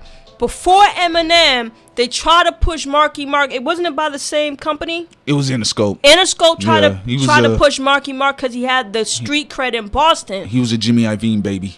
But people don't know he had the same origin tale as Eminem, talking shit about black people. People didn't know when Marky Mark was younger, before he became a part of the Funky Bunch, he's beating up black kids. Every time somebody bring that shit up. Yeah, he was beating up black kids and he was saying the word nigger, right? And then, Marky Mark and the Dusty Bunch. Yeah, and the Dusty Bunch. So eventually he got rehabilitated. Interscope, you know, tried to use the street cred, had some black guys propped around him and say, all right, let's go. Let's make this money with Marky Mark and the Funky Bunch. This is like, that's why you gotta read your hip hop history, because y'all don't even know the people who keep doing the same shit. Well, they keep doing it until they succeed. Yeah, it's even, you know, that's why they always are pushing that narrative, and it's just become, they've become better at the hustle today. Okay. Mm-hmm. All right, and we have a lot of black co-signers in the media that are backwalling this shit. The fans, black people, are feeling something where they're disinterested in hip hop right now. There are people right now that feel like, yo, I don't know what's going on. Feel it. But I don't like it, right? They don't like it. Mm-hmm. Something going on though, right? Because that's what's happening. You're seeing a shifting of the guards, and like I said before, there's no way on earth that we should just be satisfied with the likes of a Cole and Kendrick or Marky Mark. Remember they used that black woman's voice. It's such a good vibration. Feel it. Pump it up. See. Feel it. I don't know why that sister was on that record with her powerful voice. Feel it. Fucking Marky Mark, John Cena ass. Yeah. John Cena before John Cena. Feel it. Yeah. It's such a good vibration. Yeah, you know, skinhead music, skinhead rappers. Mr. Shit Immortal Technique talked about. It's that shit. That's the shit he talked about. So that's why we just point this out, y'all. There is a subversive element. We want y'all to do some research. If y'all can contact Brother Granville, ask him a little bit more about it, because he touched on it. Some other people touched on it. Y'all hitting the right notes. Jonathan hit on the right notes too. Jonathan and Granville were the two that touched on it. And also Beats by Blue. We ain't pushing nobody else's platform. But Doggy Diamonds, Dead in Hip Hop, you know, other brothers and sisters that making their moves. L-Kid, a.k.a. Nerd Soul. Yes, absolutely. But for the rest of y'all, they're telling us, did y'all check it? I mean, I want y'all really to reconsider what you said about Eminem. Did you check out his underground mixtape? Sit your $5 ass down before I make change. Boy, nobody care about that shit. Don't nobody care about that shit. I get so tired of people trying to push us onto that Elmer's Fudd glue music. So anyway, y'all. Just like they pushed go ahead. Justin on us. Which one? Just think about, has there ever been a white person that they haven't pushed that wasn't racist or didn't get saved by white society? Or black society too. Yeah. I mean, well, black people, I will give black people credit. They, at that particular time, they didn't like Marky Mark. But, you know, he was still pushing. He still came out on a good end. He was saved by white society and acting. And then also the underwear thing, because he was a part of, what's the shit? Calvin Klein. He's part of, he was pretending, he was in blackface for Calvin Klein, basically.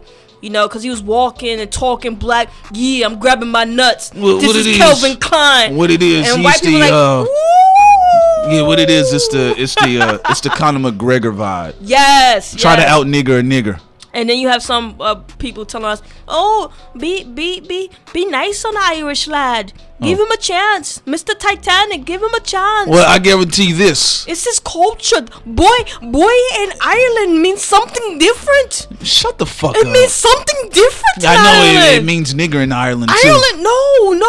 You don't shut your leprechaun bottom of the Titanic ship having ass No, up. you don't understand. An Ireland nigger. 4-leaf clover smelling ass. Shut the fuck up. An Ireland nigger means something different. This is dark crimes, baby. Lord, give me a sign. Nigger means something different in Ireland. Remember when Whoopi Goldberg said nigger means something different in Canada? In defense of Justin Bieber, I have no comment.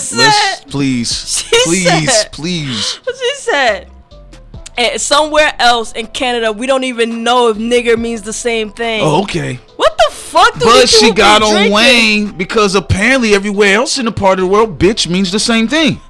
Well, you don't know. You don't know. In China, bitch may mean something different. But she never brought that point up though. So why was it come to the word bitch? She understands what it means globally, but when it comes to the word nigger, we don't know what Justin Bieber meant by that. These people be playing games, man. Like somebody, and you don't see like some of people who look like us be coming attacking us looking like punks. And Ireland, boy, and nigger means something else in Ireland. Dark crimes, you're being very ignorant and mean. He didn't say boy. He's not being backed by Interscope and Beats by Dre. No, the same people who backed Eminem and Marky Mark. No, nigger means something else in Ireland. Shut up, who cares? Fuck them. In Ireland, nigger means goodbye. Shut up, who cares? And their winter is coming, scary asses. Okay? I'm the head of the motherfucking state, nigga. All right. And we gotta get like that, y'all. Like, what's wrong with that? We gotta get like that. But anyway, we said there's these other platforms that are pushing this shit. As you're seeing right now, even with Conor McGregor, like I told a homeboy in Vegas, I said, if Conor McGregor loses, get ready for a spike in hate crimes. Because you're going to see that. Oh, Irish people are a lot of them are really filthy. I don't give a fuck what anybody says. Nobody said all, but a lot of them. Philly, look, I'm just going to put it, for example, I was in Philly. They had the Irish thing. Everybody, all the store owners were irritated. They were drunk on the street. Of course, nobody got arrested or no police brutality. But there they were acting like shitheads, pissy drunk. Minnesota, same thing. And of course, Boston, which I hate. Man, Boston fucking sucks. Too many of them in Boston. At least in Philly, you can move around to some degree also in Minnesota. But, Boston, they're fucking everywhere. Well, here's the thing, Max Evans. They don't act like they were discriminated against. All right? I don't care about their discrimination in their history. I don't give a fuck. So here's the point about it, y'all. If Conor McGregor loses, you're going to hear about a bunch of hate crime. He's going to be saying nigger. Yeah, even if he wins somehow magically, you're going to see a lot of hate crimes. You're going to see spikes of hate crimes, That's what it is, though. But, it don't matter because black people like Conor McGregor, so that should allow for the space of hate crimes to go ahead. So that's what we are with it. But anyway, the point is this: the power structure of hip-hop, the financial power structure, the order, the people that are actually making money and dividends, that does not fall into black hands, all right? It doesn't. All right, if they could successfully, they would come up with their own white version of the Migos and debase them in the space they're in. Yeah, and a lot of Irish people are so fucking gutter. Like, if you go look at Boston, and that whole situation took place in New York, it was thousands of them that beat the shit out of this one person over fucking sports because they had a Yankee hat on. Like, fuck those people and fuck their history at the bottom of the Titanic. I don't give a fuck. Caping for people who don't even fucking cape for you. They go out there holding their dicks saying, "Oh, I'm black below. Look at that.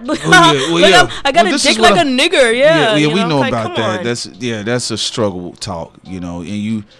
If that's what blackness is to you, then you don't understand blackness, all right? Also, so why should people try to understand them? That's what our community is stupid. The satirical rabbit, he says, why would there be hate crimes if McGregor loses? It's the same reason why there were hate crimes when Jack Johnson lost. or Jack Johnson 1, excuse me. It's the same type of energy. See, what Mayweather found out, all right, whatever the hustle is behind the scenes, right? One thing he found out, he's never dealt with this type of angry crowd. This is an angry crowd. It's a very angry crowd, all right? You saw when Charlemagne gave Conor McGregor Donkey of the Day, did you see the likes and dislikes on that video? That's how aggressive this crowd is when it comes to that pride, that specific white Irish pride. People forget also what took place with them in New York when they burned down an orphanage. Was it 17 something?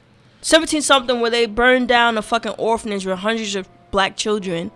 You know, the discriminated group that fucking black people like to bring up. I know their history. I've explained it to some people, but at the end of the day, I don't give a fuck. Those discriminated people burned down an orphanage and still practicing some of the harshest case of racism, and also in the police department. Well, they're still doing it right now in Boston. In the police department. So why give a fuck about their history? He's talking about Massachusetts and everything, but this is what I want to get back to, though.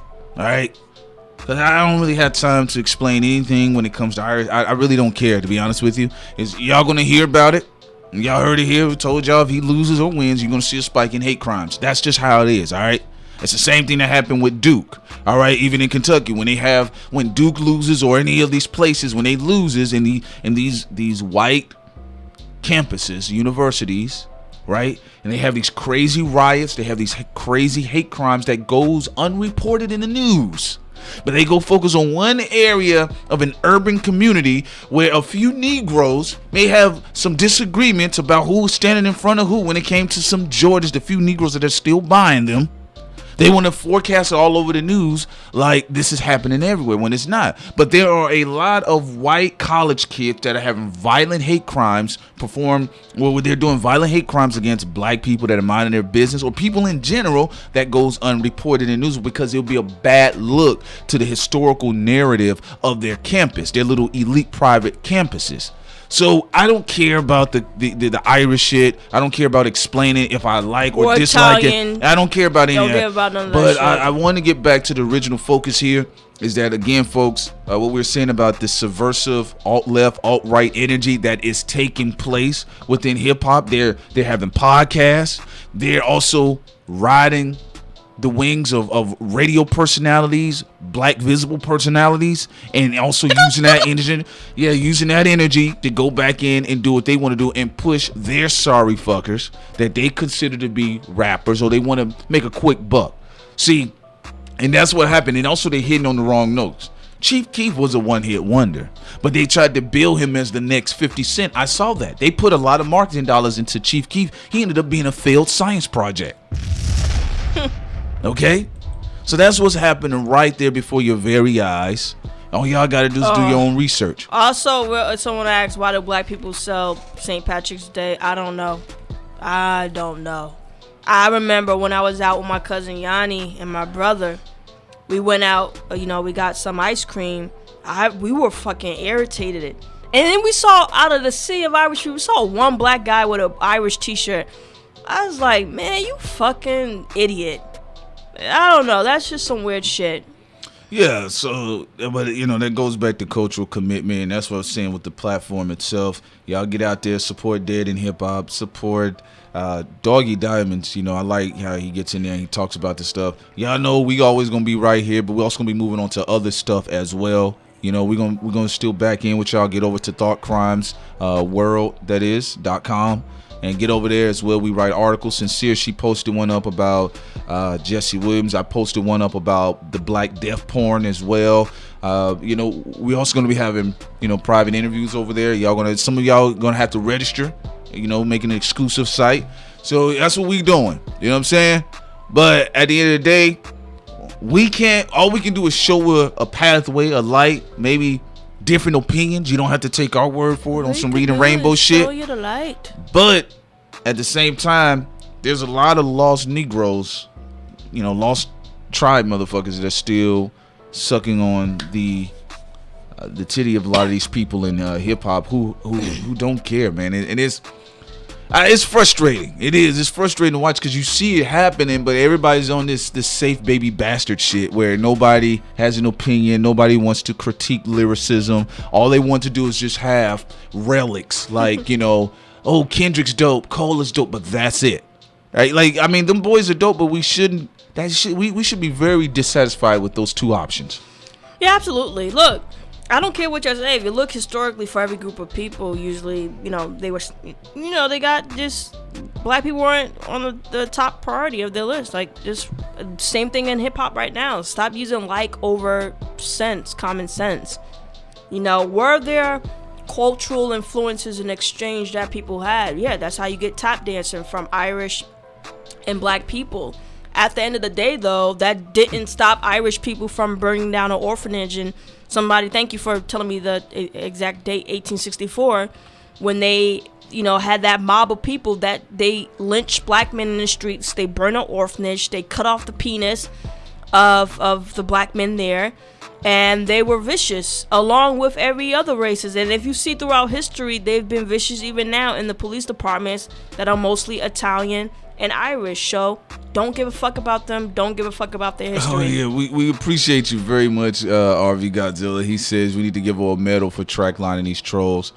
Hey man, you know what it is. Black man taking no loss. Oh, yeah. We appreciate you very much, brother. Of course, as we grow as far as listeners go, we're gonna get more trolls. We don't give a fuck. We know what it is. You know what I'm saying? We don't care like that because, hey, baby, that's what it is. You know what I'm saying? They always gonna come for that. If we were some safe baby bastards and mainliners and we was kind of straddling the fence on a lot of shit, oh yeah, man, I rocks with Thought Crimes all the time, dude. You should check out this black couple on Thought Crimes. I think. Yeah, some of them was liking us, but we don't care. What's the nigger's name? Man. P Solo. Man, sincere though. Her voice. Yo, we gotta tell you. No, I'm glad that you reminded me. When we first started, there was a lot of white people liking our shit. But they got mad at some of the stuff we were saying. Like, we even had, like, some white dude in Ireland. He was, like, saying sensible comments at first. This is why I tell fucking black people to stop being so slow when it comes to other groups of people. So he was saying logical shit at first. Like, just common shit about the government and stuff. Cool. I told Sin, watch that motherfucker. When we did the video on the whole gorilla situation with the mother and the child that fell, that's when his racism showed. He said something like he was married to a black woman and that, he said he was married to a black woman, but he said, like, black people are inferior, some stupid shit he was saying, right? Just racist shit. But like, if we were dumbasses, we would have tried to change our platform to appease him. No, fuck him. He has a lot of platforms to go to. This is our fucking platform. And we're gonna say whatever the fuck we want because the name is Thought Crimes, not bitch. Okay, that's not our name. Our name said not bitch. Yeah, our name isn't bitch. It's Thought Crimes, not bitch. Or we do what the fuck we want to do. Stop playing with my name. I ain't gonna say it no more. Yo, man, go ahead, Yezodi. But bro, you funny as hell. He said I listen to Thought Crimes at Starbucks. Yo, but yeah. I'm sorry to cut you off one last time, Prince. But remember, even some black people was telling us, they love the show, but their white friends didn't like it, and they were guilting them to stop listening. Do your white friends stop listening to the shit they listen to? Nah. So if you're a black person, you stop listening to the Thought Crimes because your white friends say you are a jackass. Who's a dickhead? I mean, they still listen to Ben Shapiro. Yeah. I mean, they don't stop listening to their shit. Do they stop listening to conservatives or other people? They don't stop supporting Rush Limbaugh or even the babies up under Rush Limbaugh. I wish I had a roommate in college that was white that told me to stop listening to whatever the fuck I want. I'm like, go put your fucking headphones on. Girl, ain't nobody gonna tell you and your boxing hands. Sin got some hands. Can you imagine some white girl nervously trying to check Sin? Sin? What do you want, white bitch? Sin? I was just wondering. You was just what? I was just, never mind. That's right, never mind. Go in your room. Come on. You be real, girl. You know damn well ain't nobody gonna be in your face about that shit. You know what I'm saying? But real talk, this is who we are, y'all. We just giving it to y'all. I think we may be like relics in our thinking to some degree, because people they think it's revolutionary, but it's not. It's just common sense. It's just Common sense is not that common, like people said in the meme. It's like a fucking superpower now, you know. And you have a lot of people that are co-signing these racist movements. Like we said, we saw that podcast. It was very disgusting. You had Milo Galapagos Island was talking about, you know, how to trap a black man is to play trap music, and basically he was trying to slide the dick up in them. Oh yeah, he said he wants to use hip hop and trap music to slide his mayonnaise dick in black men's cookie holes. Yeah, right. Hey yo, we putting it out there. That's what it is. We ain't gonna shout the fucking podcast out. Yeah, Milo's, he was like, you know, basically saying, you know, humping black men. But the fact that he was able to make his rounds, right? Yo, and that's the space that's going on. A lot of these people that are pushing certain black artists, they're racist. Michael Jackson told y'all that. He said Tommy Mottola referred to Irv Gotti as a nigger. Yeah, J. Cole and Born Sinner. No, not Born Sinner. Wait, what's the album before Forest Hill Drive? Born Sinner. Okay, yeah, and Born Sinner, you know, J. Cole said he had a racist manager, as most black people do in the music industry. Yeah. And, you know, some of them get fucked. Oh, yeah, absolutely. You know, there's a lot of that going on, too. There's a lot of artists that are being held hostage. They're locked into financial contracts. They're contractually obligated to racists. With mayonnaise pee-pee. You know? Mm-hmm. They're contractually obligated to racists. Think about that. That's slavery, homeboys and homegirls. So that's why we're saying what we're saying about this shit. You know, we're talking about this hip-hop thing. Make no mistake, Yachty, Pump, even what they were doing with Uzi Vert, how they were marketing Uzi Vert, who actually has talent, but look how they marketed certain aspects of his personality more so than his music. Young Thug, look what they were doing with Young Thug. What do you think this is about? Why do you think we only have two prominent lyricists, J. Cole and Kendrick? And if you go back 15 years ago, it was about damn near 30 of them motherfuckers was running around. You had a whole group called Wu-Tang. Mm-hmm. You had Outkast. Mm-hmm. You know? I mean, you had Deltron. Del the Funky Homo Sapien. We had Deldo. You know, I'm just saying, this is what we're saying here. Mm-hmm. What this is, all this is, as it moves forward, this is filtration, baby. That's when you know you're losing your culture, because it gets heavily filtrated. The fact that they were still trying to push Katy Perry's dusty ass on us. Oh yeah. That Katy Perry shit. That shows you. Even to see how Migos was in they were at that point in time, they were in a very submissive position. It was three of them, but they were in a very submissive position though. Whether they chose it or not, it's the illustrator point. Oh. It was the illustrator point of what we're talking about here. Normally 10, 15 years ago, certain rappers would have told Katy, go fuck off, man. Get the fuck out of here. Nobody want to be up there with your fucking ham hock shit all on SNL and shit. But now we in a space where Katy Perry is in our face. Well, because, you know, she's edgy. She cut her hair, just like Miley Ray Cyrus did. She cut her hair and started twerking. R. Kelly ain't pissing on Katy Perry. Ain't pissing on, what's her name again? Miley Ray Cyrus. Miley Ray Cyrus, yeah. Why R. Kelly ain't pissing on them type women? Because he know where the power structure lie. He know he would be arrested. He know he would be behind jail. That's why. And stop coming down, R. Kelly. Leave Miley alone. Let her twerk. Oh wait, she's back in country music, right? Which is also technically though a web that's connected to black music. That's where it all comes from. Yeah. But anyway, you know, that's what she's doing now. She's twerking in country music. Twerk, Molly. What was Ill Bill when he had that song White Nigger? Right? Wait, is it Miley or Molly? Who gives a fuck? Let's call her Poppy. Poppycock Ray Cyrus. Or what? Jimmy Iovine used to go by Rock and Roll Nigga, right? Yep, he produced a song called Rock and Roll Nigga. I'm a rock and roll nigga. Even with Ill Bill, when he said White Nigger. And you listen to the record, when y'all get a chance, check it out. Ill Bill, White Nigger. And when he was trying to explain it, I was like, well, what's with the white shit though in front of it? It's just nigger, right? Since, you know, you tried to argue that there was no color attached to it, but you did. You put white in front of it to make a clear difference. I'm not talking about the black niggers. I'm talking about white nigger. And I'm just going to step into that space mentally for a song. But afterwards, I can move around. So that's what we're saying here when it comes to the culture.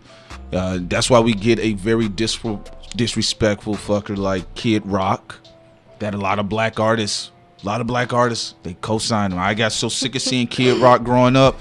I said, God. Bang to the booty, botchy pop, putty. My name is bitch. Yeah, great music. His music was so trash, man. Shit was just, he didn't even skit and everything the right way. You know how Eris Fitzgerald used to do it, or Screaming Jay Hawkins? He didn't even do it the right way. Who, Kid Rock? No, but shut the fuck up. But what black people will tell you is that he has biracial children. Oh, I thought Kid Rock was biracial. With that Bart Simpson haircut from the 80s? Oh, shit, okay. Oh, he used to want to be a rapper. I'm sorry, he was a failed rapper. Then he went into rock rap because he couldn't be a real rocker. Rapcore, yeah. He couldn't be a real rocker because he didn't have the talent for it. You know what I'm saying? Yeah, that shit was him and his midget, trash, his small man. man. Yeah, midget. Yeah, he hasn't been the same. It was a lot of those. It was a lot of co-signing of that. What was it? It was rapcore, rock rap, new metal that was biting off hip hop. Yeah. Y'all forgot about that, right? What was it, about 97? Yes, 97 and 99. It was really prominent. Yeah. Yeah. See, Kid Rock, he don't understand what his issue is. He's a relic from 97 and 99. That's the apex of his career. You know. He went to arguably country music afterwards. Yeah, but nobody had a couple of hit songs. Yeah, in country music. Yeah. But he arguably that was the apex of his career, baby. Mm-hmm. He was on the outskirts of the NSYNC movement. He couldn't fit in because the rap community couldn't take his ass serious. Eminem had already filled that space being co-signed by Dr. Dre, and he couldn't go completely into rock because those motherfuckers don't respect him either. Mm-hmm. So he had to come up with a bootleg shit, some bootleg Limp Bizkit shit. Limp Bizkit was corny too, but he had some good. He had one good album. The chocolate shit. Yeah, and he had a couple of good songs. I will give Limp Bizkit some credit in that. Limp Bizkit stayed in his lane. I didn't have to see his ass. When I didn't want to hear from him, I turned. I didn't see him all hanging out with black rappers like Kid Rock's dusty ass was. But if you want to see some rapcore perfection, you would listen to Rage Against the Machines. Yeah, absolutely. You know, I mean, but as you brought up, you know, Jay-Z invited him. Years later, he's dissing Jay-Z's wife. Yeah, talk about Beyonce and all that. I mean, that's your preference and opinion, but why the fuck you speaking on a guy's wife who you worked with before? Weirdo. Because he had a dream of one of her titties falling in his mouth. Yeah. That's all that was about. Just like when what did you say, that white boy that was cursing that black woman out online? Oh, yeah, yo. Everybody, yeah. There was this white guy. He was on this online dating app. And he was trying to get in the good graces of this black woman at first. So he was like, yo, your legs are beautiful. You know, you all this. And then at the end of it, he said, I want you. So the black woman responded and said, I don't. And man, this white boy got mad. He called her a jig, a nig. He said, bitch, you ain't worth this and that. Jig, nig, jigga, nigga, jig. I'm like, what the fuck? So he went crazy on her. But she screenshot everything and she put it all over the internet. Right. And he deleted his account, but you know, he may be in trouble depending on what part of America he's in. Mm-hmm. So he got put on blast. But, you know, this white dude, he thought, you know, he could have slave sex with this woman and fetish, you know, type sex with her. And when she declined, he got mad. Slave sex. That's exactly how they think. You know, oh yeah, absolutely, Island. Ghostface does have one of the strongest discographies in hip hop, but that's what happens when publicly we've had a lot of black people, black apologists, black Negro apologists across the board. Not even in the sense of just politics, but culturally. When we're talking about just music, if we're talking about movies, films, we have a lot of black apologists, y'all. We got to be honest with ourselves. We have a lot of black apologists, like we told y'all about the R. Kelly shit. We have to be honest with ourselves. Like we're gonna have to go on a black apologist diet. We gotta go on a black apologist tour. Yeah, we're gonna have to go on a purge, man, because like it don't matter what we do, how we pivot. Somebody's gonna be like, no, don't do that. No, Prince, don't do that. You and I have to go with Dark Crimes. We should travel to different states and have a black apologist tour. What do you think about that? Yeah. And everybody in travel, what do you think about a Dark Crimes black apologist tour? Our opening interest song can be. There's some hoes in this house. There's some hoes in this house. If you see them, point them out. If you see them, hoes in this house. There's some Al hoes Sharpton. in this house. There's some hoes in this house. Hey, baby, this is the new voice. All right. That's why another reason why we be racking up some thoughts in people's heads, because we the new voice. You know what I'm saying? And we not talking that transracial shit. We not talking, we're not talking that Al Sharpton shit. We're not talking about that black apologist. I got 35% Irish in me, and Prince has 45% Irish in him. So Prince is 45% Irish, and I'm from the eyebrows up. I'm 25% Irish. From the eyebrows up. Dance for me, boy. Dance for me, boy. Boy, dance for me, boy. Boy doesn't mean boy in Ireland. Dance for me, boy. It doesn't mean boy in Ireland. Dance for me, boy. Dance for me, boy. And all what he could say. Dance for me, boy. Dance for me, boy. Dance for me, boy. I said, boy, I wish he would have said that shit to Tyson. Oh, Tyson. Right there on the stage in front of everybody. Look, Tyson was always mentally fucked up, but at least we would have saw him McGregor get knocked down on the spot though. Oh, McGregor wouldn't have said that. That yes, sir. Nice. No, sir. No, sir. He would have been referring to Tyson as sir. Mm-hmm. He said, dance for me, boy. Potato famine ass. Dance on the potatoes, boys. Dance on them potatoes. Mashed potatoes. Dance for me, boy. Oh man, but yeah, absolutely, man. And you know what? It's Black Apologist Tour, man. You know what? That's what it is, Sin. You're right, because black people have been on a Black Apologist Tour for a long time. How we start off our speech? That's Mayweather. Dance for me, boy. Dance for me, nigger. Boxing gloves or not, dance for me, nigger. Thank you for making me rich, right? But what would our opening statement be? Will we be like, hey, black community in North Carolina, we just want to say that on our apology tour, we felt we should give white Americans a bit of gratitude and some humility and apologize for just everything that has taken place in the United States. Yes. It's because black people won't move on. Yeah. And we apologize, Hold on, let me I'm sorry, wait, I had a dick in my mouth, excuse me. Let me finish what I was saying. So let me say this, y'all. We're going to go ahead and let me just step into my black apologist voice, okay? First of all, black men need to be held accountable for the high incarceration rate. Now, I know there's a narrative, of black men saying about the police brutality. I know I hear a lot about these things, but there's no way on earth that it could really be happening. Now, when I look at the fight, I'm not a boxing fan myself, but when I look at Conor McGregor called Mayweather a boy.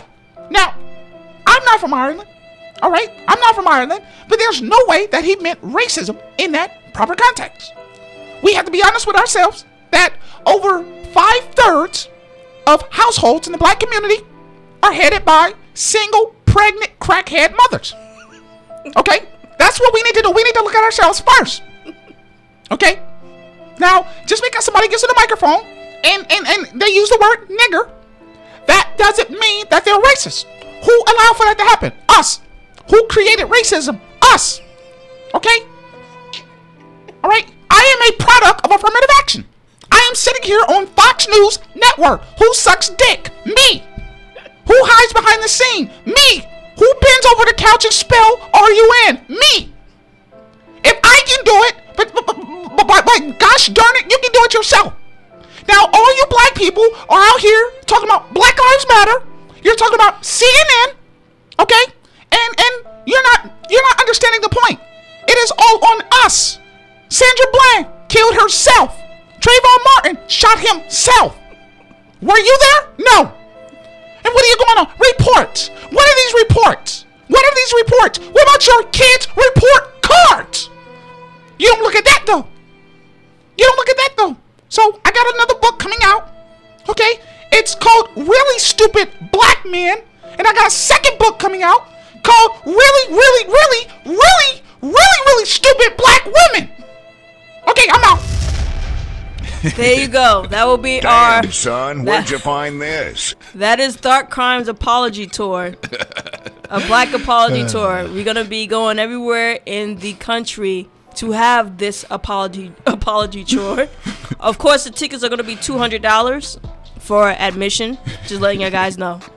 Larry Elder motherfuckers. Mm-hmm. I mean, that's what they sound like to me, y'all. Yeah, they sound like that to us. That's what they sound like to me. I'm telling you, they don't make any sense. And I swear, I tell Sin all the time, I feel like I'm on Mars. I feel like I'm on Mars. Like, I really need to smoke some, man. You know? Just like a fucking log-ass blunt. You know? Because this shit, it's goofy. It don't make sense. Absolutely. 89, Al Roker. It sound like all of them. All of them together. Sound like all of them. They've all melded into one apologetic Negro to be. But Al Roker, he did have a moment when he almost snapped out of it. Then he went back into the sunken place. What's that old ass white boy they were calling a kid like he was 10? Ryan Lochte. The 34-year-old. Ryan Lochte. Ryan Lochte by Billy Bush, who was the my goodness, the nephew of George Bush. You know, Billy Bush is a part of that whole family and crew. Oh yeah. But like, didn't Nick Nolte? No, not Nick Nolte. What's his name again? Ryan Lochte. Ryan Lochte. You said Nick Nolte. I mean, I don't know. I can't tell the difference. But what didn't he piss in a bathroom stall or something like that? Yeah, That's yeah. right. And there was graffiti and all that. Yeah, absolutely. Interesting. Yeah, they called him a kid. They called that grown ass man a kid. They called him a kid. Tamir Rice was a male suspect. A suspect male when he got killed. He wasn't a little boy. He was a suspect male. Interesting. So, I mean, again, we got the Black Apologist tour. Let's be real, black folks. Our problem, yes, the Jason Whitlock, the Black Apologist team Black Apologists. The Justice League Negroes of America Black Apologist Tour Negroes. And they talk soft and try to be understanding to white people. Fuck that shit. They're Negro whisperers for white people. Why do niggers get in so much trouble? What? Prince? First of all, who's Prince? Prince is dead. Okay, what Negroes I'm talking to? Okay, well, first of all, I would say, well, when you say niggers, now, what is your question? Okay, I want to know, why do niggers get in so much trouble? Okay, all right. Well, okay. First of all, I am. My great grandfather was Irish. Okay. But what if you can allow me to step into the mindset? Top of the morning to you. Thank you. We'll get into that later. But for the most part, when the Negro, particularly the black man, gets in trouble, it's because genetically he's stupid. From what I've gathered. That's what my ancestors had gathered too. Yeah. Okay. Your ancestors. Where were they? Irish. Well, I guess we're family. Yeah, that means my ancestor. Yeah, my ancestor raped one of yours. How do you feel about that? I mean, I feel we're beyond that now. I feel that we're beyond that. If I can let that go, you can too. I mean, I would like to be the bigger person spiritually to let those types of things go. Let's shake hands. Shake hands. All right. So that's what we're dealing with, y'all. I'm telling y'all, and y'all know how they sound. Fuck Larry Elder. I don't care. I don't care how old he is. He's Juan a problem. Williams, fuck him too. God, fuck Al Sharpton. Juan Williams. Al Sharpton got the bag too. He got the money. And he got. I thought you meant his skin. It's like bags. No, he got bones. the money. Like he got the money too. He's officially in fuck you mode now. Oh yeah, he said he got that money. He race hustled that money. took black pain, made money out of it. Yo. You know, went to clubs with O'Reilly, probably drugging, you know, women, whatever. Yo. You know, they got their fun. Y'all know it, cause did y'all notice? Did y'all notice how Al Sharpton graduated into fuck you mode? Oh yeah, he taking selfies with his boxers on. Yeah. Saggy ass skin. Yo, that's crazy. Al Sharpton is on social media thotting around. He was thotting around when he was on stage getting slapped. Yeah, but this is when different. When he was Jigglypuff. He basically taking ass over the sink shop. He is. He was. He's a thought now. And he got what his new girl like 20 or something? Yeah, Al Sharpton's a thought, y'all. He a thought. But he got the money. He got the bag. He was secured on the back end by a lot of the cable networks. That's why politicians. Yeah, and you know, that's why those guys were. I can't think of the brother's name. Y'all know who I'm talking about, the black billionaire. My mind is slipping right now. It's about time for me to lay down. But the brother, the black billionaire that sued him, that you know was hosting comedian shows. I used to watch him growing up. Alan. Yeah, Alan Byron. Al Sharpton got the money in the bag, y'all.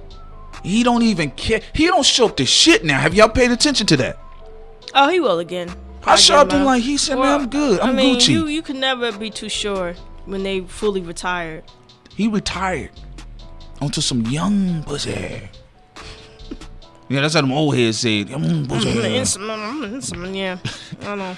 Did I told you I got down? Did I tell you I know Jay-Z? Did you know that? Just the idea of Al Sharpton coming is disgusting to me. Let's not go there. Ugh. This is what it sounds like when he comes. Where's the music coming from? Al Sharpton makes love to boule music. 5 seconds. That's some nasty shit.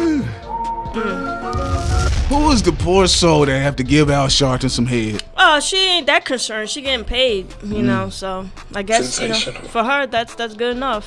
Sensational. I get 3 minutes in the bedroom, then I have the rest of the day to myself. 3 minutes in the bedroom. That's how she think about it. 3 minutes, hand job or whatever she does. Just get it over with, then go watch some cartoons. Go shopping. I don't know. Go whatever. Go to a concert. She probably got some other guy she fucks, when she really wants to fuck. Jesse Jackson is a side nigga. I'm just saying, y'all, like, we gotta be real about this stuff, y'all. This is some goofy shit, man. And we, like Sid and I, we're laughing, but like they said, it's only to hide our pain. Because it's real.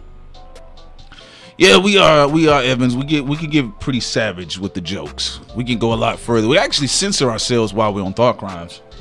A little bit. Yeah, a lot, to some degree. Well, maybe Sin don't, but I know I do. Who talking about Sharpton can preach? I do. I want to know as well. Open mind. Wait, what? Sharpton can preach. Preach what? He got a question mark behind it. Sharpton can preach. No, not open mind. I'm talking about the first person who brought it up. What does he preach on? I don't know. Prosperity? Prostitution? Prosperity? I mean, I'm just saying, like, y'all, come on, man. Y'all, what's up with these apologists, man? And y'all see what they doing online. Just to let y'all know how they handling certain people in black space online. They're collectivizing. Again, they are through that alt-right platform, alt-left platform, that are co-signing hip-hop, but they also back in and through certain black YouTubers as well, and they also trying to knock off other black YouTubers and voices online. We have to be a little bit more strategic with a lot of our thinking too as well. But again, what do you say when you got an old skinny fat fucker like Al Sharpton doing what he's doing? Yeah, I swear he looks fucking freaky to me. It's like you ever like when chicken is cooked the correct way and some of the meat is like slipping off the bone a little bit and it's juicy, but not in a good way for Al Sharpton. It's like every time I see him, it's like his skin is droopy off the bone. You think there's a lot of extra skin around his penis? The girl who's like having sex with him, like it's like floppy, just extra gooey skin around. I don't appreciate my woman thinking about Al Sharpton's penis and how floppy it is. You got a lot of imagination there, Sin. But if you look at his skin on his arms and how it's just loose and drippy, I think it's that way for his entire body. Man, that's disgusting. That was very disgusting. Hey, I had to do it. Taking no loss. Oh yeah. Boy, man. I need Sin to smoke some weed after this. I don't need to. Yes, you I'm do. not fucking him, so I'm gonna need you to tone it all the way down. I don't need your $5 ass down before I make change. I don't need no weed because the chick who's fucking him needs weed. Oh man. I don't need no weed. Why the fuck do I need weed and I ain't even fucking him? Well, you thinking about floppy old sellout dick? That's kind of scary. Oh, someone said uncircumcised Negro. Do you think that's scary? You know what? Let's be honest. Al Sharpton's old gangsta ass, he was probably fucking them young girls all to Dirty Sprite 2 and everything. He looked like one of them old shucking jobs. See, Al I think Sharpton, his skin is over his Al penis, Sharpton though. remind me of those old school cats that be in the hood that the little young guys like they used to sleep on. Like, Yeah, he's walking around with the sharp shoes, like saying, "Hey, brother." They be like, "Yeah, man, ain't nobody worried about that nigga." I'm like, "Bro, he fucking the shit out your girl when you not looking." Oh shit, dog! I found out this old nigga was fucking my girl. I tried to tell you. He walking too fast for his age. That man then probably laid all types of truck turning positions on your girl. You ain't even see that coming. All you doing is fucking a doggy style. That man went back to Isaac Hayes. Got your little young girl stretched out all across the bedroom. Oh, so you can talk about people getting stretched out all over across the fucking bedroom? I said there was but a I warning. can't talk shit about Al Sharpton. I ain't talking about his dick. Leaking skin. I didn't say nothing else. You got very graphic. You get graphic too. The coloring and the transition. You don't like that. What? I don't like what? That? You don't like that? Being descriptive of penis. Yeah, you don't like that. Sell out penis. You don't like that? Absolutely not. No, ma'am. No, ma'am. I mean, that's like me getting on to you talking about Madonna's occultic gap tooth bitch vagina juices. I would think that's funny. You know, I don't care. I know you wouldn't fuck it. So why would I get mad? I'm not saying anything. I'm just it's saying. It's not like you sticking your dick in that occultic pussy. I'm just saying, because you about to go into the whole softcore porn for us. You just went into softcore porn when you touched on Madonna. You brought it in. with those sellout Sharpton thotting it up. I said he was a thought. You went to what does his circumcised penis look like and shit. And is he laying it on young bitches' foreheads? And I didn't see look. You talking about dicks on forehead. Is he fucking Black Lives Matter black women on the side? I didn't say no fucking forehead. Okay, all right. And does he got a Black Lives Matter bandana on his head when he fucking women to Dirty Sprite too? I didn't say none of that. I'm just saying. See, Prince is just as nasty as me, and he's telling me to not be descriptive. He just don't like me saying penis. No, it's or just talk about somebody else's penis. That's what I think. That's when you bringing up that's junk. But it's like, come on, we gotta imagine Al Sharpton's wibbly wobbly ass naked. Come on, man. He looked like a skinny blob. That's what I've been describing. That's my whole point. That's my whole point. Well, say skinny blob, nigga. And we was talking about him fucking the young that 20-something-year-old whatever. So I was saying that the blob is also when he takes off his pants. Do you think Al Sharpton fucked any of the black feminists from Black Lives Matter? No, because they're gay. And if Al Sharpton was in front of me, I would be too. Al Sharpton, he gonna take a picture with one leg up. That's a damn shame, man. These are our heroes, man. As Nas said on our heroes. What are you talking about? Our heroes. For a lot of black apologists, these are our heroes. For black apologists, yes, yes. For black apologists, for a lot of them. Don't disrespect Al Sharpton, man. Don't do that because he's older. That's what they excuse. He's older. Yeah. Y'all gotta understand. Prince is very terrible because yesterday he was talking about Oprah dark nipples, but then today he told me to shut up about Al Sharpton's penis. Absolutely. What type of bullshit is that? There will be no equality in the nasty department. All right. Absolutely, I did say that. So I'll tell y'all, I'm openly biased. I'll talk about Oprah's dark nipples. I do not want to see or hear about his Penis? His saggy penis? Yeah, that shit. That's disgusting, man. Do your nuts hang low? Do they don't? Because you know what? Do your nuts hang low? All right, we'll stop. Sonny Higgins says Prince is just territorial. You gotta understand. First of all, I am not territorial when it comes to no shit like that. As Sincere said, she will immediately fold up and say, "Oh no, I'll pass." I'm cool with that. If a Negro is threatened by Al Sharpton, that brother got a lot of problems. Got a lot of problems. Al Sharpton is very disturbing. He's a thought. He's a thought. He's thoughting around right now on Instagram. And then he talking shit to people when they bring it up to him. Mm-hmm. Yep. He talking shit to people, y'all. So y'all know what it is, man. Mm-hmm. But that's what happened, though. Mm-hmm. You know, that's where the Negro apologist got us. See, now you got to talk about different sizes of nipples. Hey, better that than Al Sharpton's dick. Oh, you see the sexism, ladies? I mean, like, don't get me wrong. Y'all finished or y'all done? Don't get me wrong, ladies. I know you don't want to be talking about Al Sharpton. The women don't want to talk about his dick. I know you don't want to talk about Al Sharpton dick, but you see the guys talking about nipples in the chat room. They don't want to talk about Al Sharpton's dick. And then Prince talking about fucking nipples. Look at like women nipples. Look like and tits and shit. Look like an overcooked microwaved hot dog. I agree. That's what I think about his penis too. Women don't want to talk about that shit. But I understand the ladies don't want to talk about that, but you see the double standards? It's not double standards. Talk about nipples and shit. It's called taste. Oh, so you want to taste Oprah's nipples? I didn't say I wanted to taste. You said it's talking about taste. I said and taste. We talking about nipples. Hey, look, I would have left you the fuck alone if you was up here drooling over Idris Elba, and him being shirtless. But no, your ass went straight to nasty ass cockroach infected Al Sharpton. But it wasn't in an appetizing way. It was to describe that. So no, that's a fail. It was in a very imaginative way. And you know darn well you would not approve of me talking about Idris Elba's abs or his buttocks or any of that on this stream or any stream. You've talked about it before. Idris Elba. Idris Elba. No, man. No, I've talked. No, man. No. That's what you like. No, man. I've talked about. No, man. Idris. No, man. I've talked about Idris Elba objectively. I've become the gun when I shoot. Look, this black woman's kryptonite, Idris Elba. That's cool though. Idris Elba is a fly ass nigga though. You know who's a fly ass nigga? You. Okay? Well, I'm not. Thank you, sweetie. I don't be on here gushing over other guys. Okay, all right, I appreciate that. I know you will ride or die chick for the right man, which is I. I appreciate you, and you are fly as well, Sin.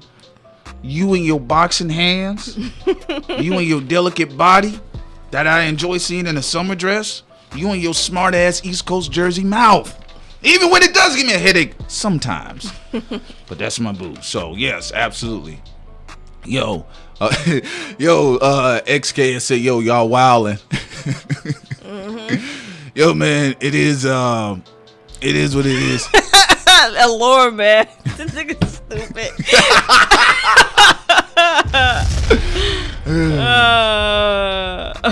No, man. No, I think that guy on Queen Sugar, if we're talking about, who's attractive, I think the guy on Queen Sugar, he's attractive. Okay, that's fair. Now you feel better? You feel better? You feel relieved? Relieved for what? Feel relieved because I didn't want you to think I was being sexist. A little bit. I was no. Because you could describe other people in great detail, but I couldn't talk about Al the blob slob, skinny slob, whatever, in detail. Well, if that's sexism, then sign me up. I will as preventative measures so I don't vomit live on the air. Yeah. Oh shit, the nigga Prince threw up live. What the fuck happened? Man, Sin kept talking about Al's dick. Oh shit, damn baby, let me find a trash can. Okay. So anyway, y'all, yo, folks, we're gonna be kind of winding it down here. We kind of went into overdrive with y'all. Is there any nobody's open tonight, right? To order? Oh, we have time to order? It's yes. 10:36. Yes, we have time till 11:30. Well, you want me to get on my G shit? I got it. Get on it, boo. Get your ass on it. I'm handing you the phone right now. Oh, Deliberate Dorsey said you was simping, Sin. I'm simping? For what? Al Sharpton? How you not say I'm simping for Al Sharpton? You don't want to get some of that civil rights money? Give me some type of points. Like, damn. Yo, man. I'm just saying, man. Yeah, so, hey, it is what it is, yo. You know what I'm saying? I'm glad, you know, that black people come in various shades. We come in all types, man. We do whatever we do. We're beautiful people. I just wish we would understand that on a more collective space when it comes to controlling our power, our network, and our interests. So we don't run into situations like what we're running into right now where these alt-right and alt-left clowns are running hip-hop, man. Oh, people bringing up Black China. What do you think about her? Yeah, Black China, I'm sorry. I got to pass on that Chuck E. Cheese face. Chucky the Bride. The bride of Chucky, man. I know people be on that body, but I'm sorry. Her face, it looked like it hurts. It does, yeah. It looks Black like China, it hurts. Yeah. It do. Like Black China, man. She does like this creepy look to her. I don't know what it does look like an evil doll. She just look like a manager at a call center. I'm just saying. Man. Orion says no. Sincere simping for. Is his name pronounced Coffee or Kofi? The brother from what is it? Queen Sugar? Yeah, look, the guy on Queen Sugar, he's attractive, but you know, since I've been with Prince, I haven't really been feeling guys like that. Ooh. What exactly did Prince do to Sincere to turn her off completely from other brothers? Nah, I'm cool with it, man. I'm very relaxed on it. Hey, it is what it is, man. It is, you know, just the game, baby. You know. Also with Black China, like I saw on Twitter, someone shared like this video where she was stripping and she was on the side and she was almost completely nude, and that's the first time I got a good look at her butt, and I'm like, oh, okay, this is fake. Oh, so you came back round to it? Cause I didn't see the side. I always just saw the back of her butt. Yeah, I saw the side. I was like, oh shit, this is fake. Cindy and I, we was going. Damn. Yeah, like, damn, that shit look weird. Yeah, we was going back and forth about that, and Sin was like, it's not fake. I was like, hey. I mean, I never saw anything of her naked to be able to tell the difference. You said, yeah, I did say manager at the call center. I'm sorry, she do. Like manager at the call center, she do. But her mother, Tokyo Tony. Can you log in and just check? All right, is that our regular one? You want me to check? Yeah, the one. That's the one. But yeah, Tokyo Tony or whatever her name is, the mother's off the hook. Tokyo Drive. Black China's mother, man. Prince said he thought her mother was attractive. Did not. I'm gonna have to sit up here and lie on that one. You did. Nah. You did. Black China's mother. I'm snitching. I got another look at her face. Oh, you. All right. Another look at her face. So the first time, I guess it was a good picture of her. Right. He told me she was attractive, but now I thought at first the mother. Yeah, I thought the mother was at but first. But now he got a good look, and that was determined to be a lie. Yeah, is that what you're saying? Absolutely, facts on that one. Sorry. Nigga, I can't fuck with y'all. You know. You're being fouled. I'm just saying, like, look, I'm trying to look. Hey, give me a sign. Yo, we gotta uplift like the beauty and like some of these sisters how they carry themselves, you know. Yes, we have a lot of beautiful black women in the chat room. Like why are we going to? You know what I'm saying? We have to start uplifting that, man, because these sisters getting knocked out and replaced by motherfucking bulb-headed Amber Roses. That's who's being put on the pedestal. How y'all gonna find a low budget knockoff Dollar General black woman to replace real black women? That's the stuff I'm trying to figure out. I wish people stop doing that shit. Like that's the whole thing with Kim Kardashian. Oh, she got a booty like a black woman. I said, bro, she not black. Bro, come on, bro. Tell me you want to smash. It's okay if you're going to smash, but don't try to make her black. If that's what you want to do. Because don't be trying to validate in your head that you want to smash this other group of women or women by trying to say, oh yeah, you know, she got black in her. See, that's like when people ran with that J-Lo shit. Nate Parker, they was like, his wife was half black. Oh my God. I was like, yo, man, stop it. Half of a half. Y'all was on that Cam Newton shit. 1/8 of a 1/12 of an inch of skin. Yeah, Briscoe. Yeah, absolutely, homie. You had to look at Black China's mama a couple times. Same thing with Black China. You had to look at her a couple times. You're like, what is she? Well, we should say more strange than. Did you just burp? Oh, I'm sorry. I was thinking. That was so rude, Prince. Anyway. But anyway, yo, I apologize out there to the people that was listening. That was very Mayo of me. That was very Irish of me. I'm sorry. I told you he got that Irish in him. Oh no. Yeah. I got something to work with here. I got rehabilitation and everything I got to do. Oh yeah, Sam be trying to get on me about somebody you got Irish in you or whatever. That shit ain't been working for me. That must have been like a forefather of a forefather of a forefather before fathers. But yeah, absolutely. She X. Shouts out to She X. That's one of them. Yo, that's one of them revolutionary sisters right there. She X. That's a dead prayer sister right there. Shouts out to her. She said, I love this podcast. And She X, she does not be fucking around. I know it. I know about She X. She one of those. You got a lot of ride or die sisters like that when it comes to that race, man.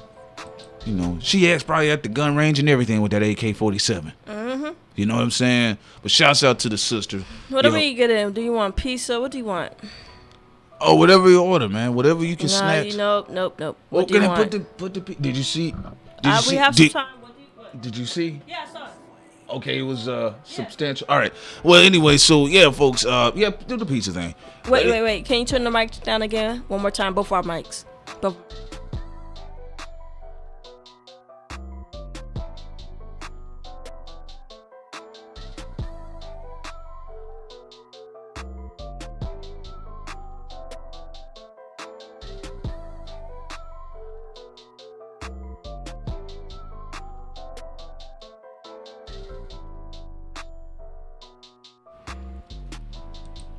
Sorry, Prince was trying to get fresh, so I told him to turn the mic down. You can't be letting, everybody in. Oh, 00FFA. Excuse me, I would like to address her while you're lying. How are you doing, 00FA? What's up, 00FA? Absolutely. Yeah, but so that's the point about it, folks. And, that's what we're trying to say. Were you distracted, Prince? What were you distracted about? But we're gonna have some more conversations, about some other things that's going on. And I know people they would like to know a little bit more about us. We'll give that to y'all. You know what I'm saying? Like what? Sin is always dry snitching. I have to. First 48 ass nigga pointing to the camera. I thought you was him. I thought you was gonna say fire.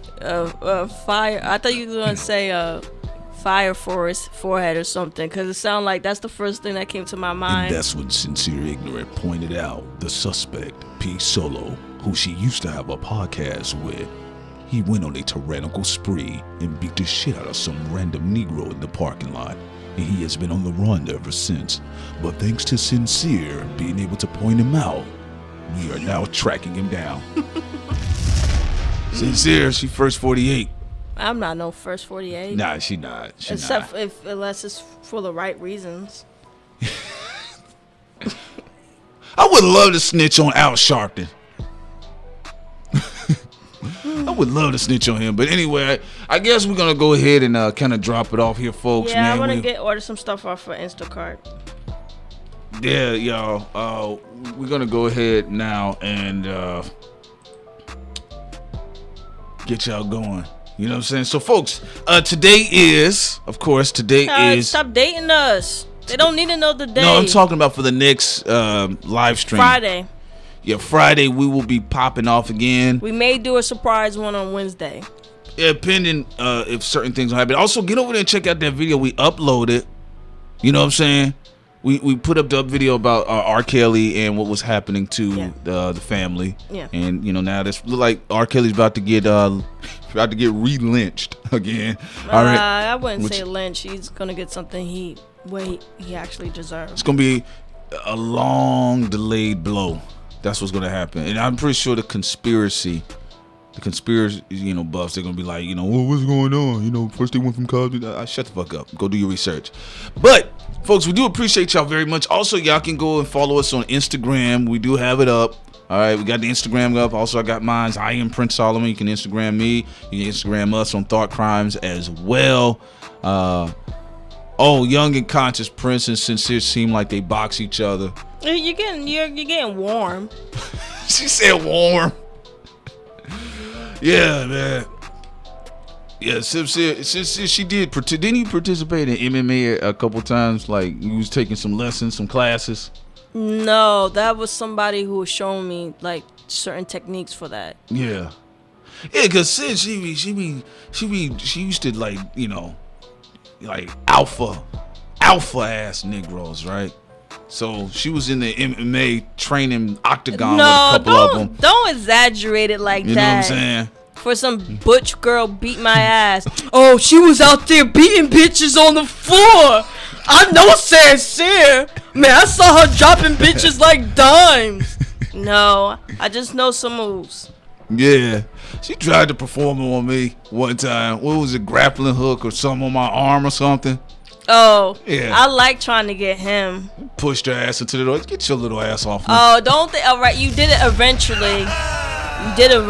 But I got you good like a few times. Yeah, that's when I wasn't trying. But anyway, folks, we're gonna go ahead and get out of here. You see the disrespect of the black woman?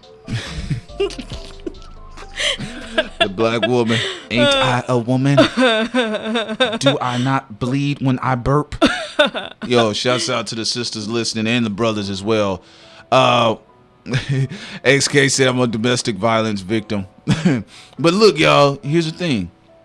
Again, follow us on Instagram. We're on Twitter as well. Also, go to, Thought Crimes World? Yes, our website, Thought Crimes World. Yes, Sin and I, we do routinely upload articles that we do type out as well. And we also going to have some special audio and videos for the site. Y'all can get over there also. So y'all can check that out. And we do appreciate y'all following us and your support for being here with us today on Thought Crimes and the live streams, a couple live streams you all help make popular. We appreciate all of y'all support as well. Of course, this is your man P Solo. And this is your girl Sincere. Peace. I saw the check, nigga. Huh? What? Stop.